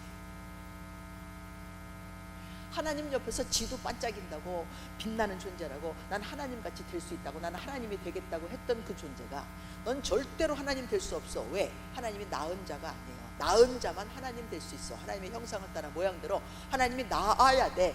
아버지가 낳아야 아들이 똑같은 존재가 되는 거예요. 개는 개밖에 못 낳고 소는 소밖에 못 낳아. 사람은 사람밖에 못 낳고 하나님은 하나님밖에 못 낳아요. 맞죠? 그게 가족이에요. 그러므로 사탄이 아니 천사가 아무리 빛나도 뭐 될 수 없어요. 하나님 될 수 없어. 걔는 아무리 재능이 있고 아무리 전지전능하고 아무리 별짓을 다 해도 절대로 하나님 될 수 없는 존재예요. 걔는 그렇게 영원해. 알아들으셨어요? 네? 그러므로 이 땅에서 이 땅으로 그가 쫓겨나고 하나님 아니라고 하시고 하나님의 거부를 당했어. 자, 상처를 가졌다는 것의 원천이 누구예요? 사탄입니다. 그러므로 사탄 버리듯이 상한 감정을 버려야 돼. 절대로 거기에 속하시면 안 됩니다. 아무리 큰 상처를 할지라도 내가 이 사탄이요, 자기하고 같이 연대하기를 바라고, 자기하고 같이 줄 서기를 바라고, 자기처럼 영원토록 고생하기를 바라고, 영원한 불못에 갇혀서 지옥살이 하기를 바라는 게 누구예요? 하나님의 아들 된다고 웃기지 마라. 내가 모든 흙으로 만든 자들을 다 나한테 이렇게 속하게 만들어서 절대로 하나님이 만족스럽지 못하도록, 절대로 당신 나 거부했으니까 당신 가만 놔두지 않겠어, 이런 마음을 가지고 있는 게 사탄이잖아요. 근데 하나님을 대들 수 있어? 못해. 하나님은 엄청난 존재야. 그러니 하나님이 아들 삼겠다고 그 연약한 흙으로 만든 존재들 여기에 탈게 삼아서 여기에 뱀처럼 나타나서 대화한 거예요. 이해가 되시죠? 그 여자가 실패한 것은 그 지혜가 그걸 먹었다고 지혜가 온 게 아니라, 지가 원했으면 하나님 앞에 가갖고 하나님 나 지혜를 원합니다 했으면 하나님이 주셨겠지. 그 남자가 이름을 주지 않았으면 하나님이 너 에셀이다라고 가르쳐 주셨겠지. 왜 직접 물어볼 생각을 안 하고 그거 따먹어야지 하나님처럼 지혜롭게 된다는 생각을 못 때문에 그렇게 머리를 굴렸냐 말입니다. 이렇게 굴리는 이유는 상한 감정이 머리 써서 그런 거예요. 아셨죠? 상한 감정이 머리 쓰면 삐뚤어진 길로 갑니다. 상한 감정이 머리 쓰면 절대로 하나님의 고든 길로 갈 수 없어요. 남편과의 관계에서도, 아내와의 관계에서도, 자식과 부모의 관계에서도, 성도 간의 관계에서도, 어떤 상황에서도 상한 감정으로 작동해서 뭔가를 길을 잡으면, 목적을 정하면 그것으로 말미암아서 절대로 좋은 결과를 얻을 수 없어요. 저도 며느리도 있고요, 사위도 있습니다. 자식들이 편안하게 잘 살면 좋겠죠. 우리 딸도 자기 남편 만나서 정말 승승장구 기쁘게 행복하게, 나보다 더 행복하게 살기를 바라죠. 그러나 여러분, 남편을 만났는데 그 남편이 우리 딸을 100% 예뻐하는 건 아니야. 자기 다르고 우리 딸 다르니까. 그쵸? 가슴앓이 해요, 안 해요? 그런 거 볼 때마다요, 탁 잡아가지고, 멱살 잡아가지고 탁 내리쳤으면 좋겠어요. 네? 망치가 있다면 뭐 탁 박았으면 좋겠어요. 어떻게 키운 딸인데 지가 왜 데려다가 고생시키는 것도 부족해서 왜 마음 아프게 하냐고. 고생은 괜찮아. 왜 마음 아프게 하냐고. 며느리도 마찬가지죠. 며느리가 들어왔는데 우리 아들 만나갖고 얘가 머슴이야. 우리 집에 한번 왔는데 말이에요, 완전히 뭐 지고 걸고주고 자기는 가방 하나 들고 이렇게 들어오고. 아니 어떻게, 아까워서 내가 짐도 안 들게 했던 아들인데 어떻게 우리 아들이 머슴이 됩니까? 그런데 그 아내에게 머슴이 돼서 행복하게만 살 수 있다면 그게 뭐 지들이 알아서 살면 되지. 네? 그래, 우리 아들 만나갖고 너는 왕비 공주로 살고 우리 아들은 귀한 아이지만 너를 위해서 머슴이 된다면 못할 거 뭐 있겠냐. 내가 사는 게 아니니까 오케이, 나는 잘 키웠으니까 네가 알아서 잘 살면 되지. 맞습니까? 네? 그 집에 가야 돼, 안 가야 돼? 안 가. 그 꼴 안 보려면 뭐 해야 돼? 안 가면 돼. 네? 그냥 좋은 얘기만 메시지 해가지고 보내. 뭐 그러면 되잖아요. 지들 둘만 잘 살면 되지. 그쵸? 여러분, 이게 우리가 상처로 말미암아서 길을 잡으면 당연하게 그 며느리도 내가 딱 멱살 한번 잡아야 되고, 그 사위도 내가 멱살 한번 딱 잡아야지. 우리 도시 집안의 기질을 발휘해야 되지 않겠습니까? 네? 근데 안 하겠어요. 안 해. 네? 딸도 지가 알아서 사는 거야. 무슨 뭐 어떻게 자빠지든지 알아서 하는 거야. 우리 아들도 지가 알아서 하는 거지. 키울 만큼 다 키웠어. 줄 것만큼 다 줬어. 그리고 땡. 맞습니까? 네? 남의 집 얘기라고 너무 쉽게 듣지는 마시고요. 네. 우리 딸이 우리 브라질로 사위가 가자 그래서 이민을 왔는데 우리 동네로 온 거예요. 당연하게 우리가 거기 있으니까. 그래서 이렇게 돕고 저렇게 돕고 했어요. 어느 날 이사를 가서 이제 제가 이제 도와주러 가야 되잖아요. 이사 갔으니까 짐도 정리해주고 뭐도 해주고 갔어요. 문을 열고 들어가려는데 문이 안 열리는 거야. 그래서 전화를 했습니다. 아유, 승비야, 너 이거 집에 문이 안 열린다. 이거 열쇠를 바꿔야 되나? 어떻게 해야 되지? 그랬더니 하는 말, 엄마 이제부터는 오시려면 전화해주고 오세요. 그냥 들어오면 안 된다는 거야. 어? 자기가 애들이 셋이야. 내가 가서 돌봐주지 않으면 안 되는 상황임에도 불구하고 자기 남편이 뭐라고 했나 보지. 그렇죠? 그래서 생각했어요. 알았다고. 내가 때가 돼서 그만뒀어야 되는데 너무 안타까우니까. 걔네들 학교 가고 뭐하고 집에 없으면 가서 치워놓고 나오고 막 이래서 내가 열쇠를 가지고 다니면서 집안 치워줬는데, 또 새벽같이 우리는 빵 먹는 문화예요. 브라질이 매일 빵이 나와. 새빵 먹어야 돼. 아침마다 따뜻한 빵. 그래서 매일 빵 사러 가는 게 일이야. 그래서 새벽 예배 끝나고 난 다음에 애들은 아직도 깨어나지도 않았어. 그렇죠? 내가 빵을 사가지고 걔네 집에 문 앞에다 갖다 놔주고 이런 것도 했어요. 왜? 우리 딸이 불쌍해서. 사위 때문에 했겠습니까? 네? 우리 딸이 불쌍해서 그렇게 해줬어. 그랬더니 그것도 자기네 집에 시도 때도 없이 온다고 그것도 또 문제가 되더라고요. 그래서 이제 딱 끊었죠. 안 가야지. 응? 필요하면 전화해라. 오케이. 필요하면 전화해. 또 필요해도 내가 안 가. 이게 좀 비싸게 굴어야 되는 거구나. 너무 싸구려로 구니까 이것도 좀 그렇구나. 마음대로 부려먹어도 되는 엄마인 줄 아는가 보다. 사위가 또 그렇게 생각할 수도 있으니까. 내가 시간 나서 가는 사람이 아니잖아요. 아시다시피. 아니거든요. 그럼에도 불구하고 열심히 시간을 내가지고 그냥 짬짬이 가서 치워놓고 오고 막 닦아놓고 오고 다림질 해놓고 오고 막 이랬는데, 이게 그것도 문제가 되더라. 그러니까 내 마음 같지 않은 거예요. 절대로 내 마음대로 움직이면 안 되는 거예요. 우리 며느리 집은 정말 너무너무 보고 싶다고 막 눈에 막 고름이 막 쏟아진다 그러면 갈 거고, 그렇지 않으면 안 가도 돼. 그죠? 시어머니 보고 기뻐할 아이는 아니니까. 나도 마찬가지고 내가 시어머니 보고 내가 언제 기뻐했겠어요. 그럼에도 불구하고 내 쪽이 되니까 내가 시어머니인데 우리 시어머니하고 난 다르지 이렇게 생각했는데 그것도 아니더라고요. 그래서 좀 마음을 잘 잡아야 된다. 상한 마음으로 움직이면 절대로 좋은 결과를 얻지 못한다. 상한 감정이 뭐한다? 가치를 잃는다. 그래서 하나님의 감성으로 주의 가치를 잘 쫓아갈 수 있는 우리 모두가 될 수 있기를 주님의 이름으로 축복합니다. 감사합니다. 감사합니다. 기도하겠습니다. 하나님 아버지, 오늘 전달된 모든 메시지가 우리에게 도움이 되게 하시고 상한 감정 버리고 하나님의 진리와 하나님의 감성으로 살아갈 수 있는 우리 모두 되게 하여 주옵소서. 새 사람이 영원한 사람이 되었으니 하나님의 영원성을 항상 받아들여 주께서 좋아하시고 기뻐하실 영원한 마음으로 살아갈 수 있도록 도와주옵소서. 감사드립니다. 생명샘교회에 하나님의 생명의 샘이 아주 터져 나올 수 있도록 축복하여 주옵소서. 감사드리며 예수님의 이름으로 기도합니다.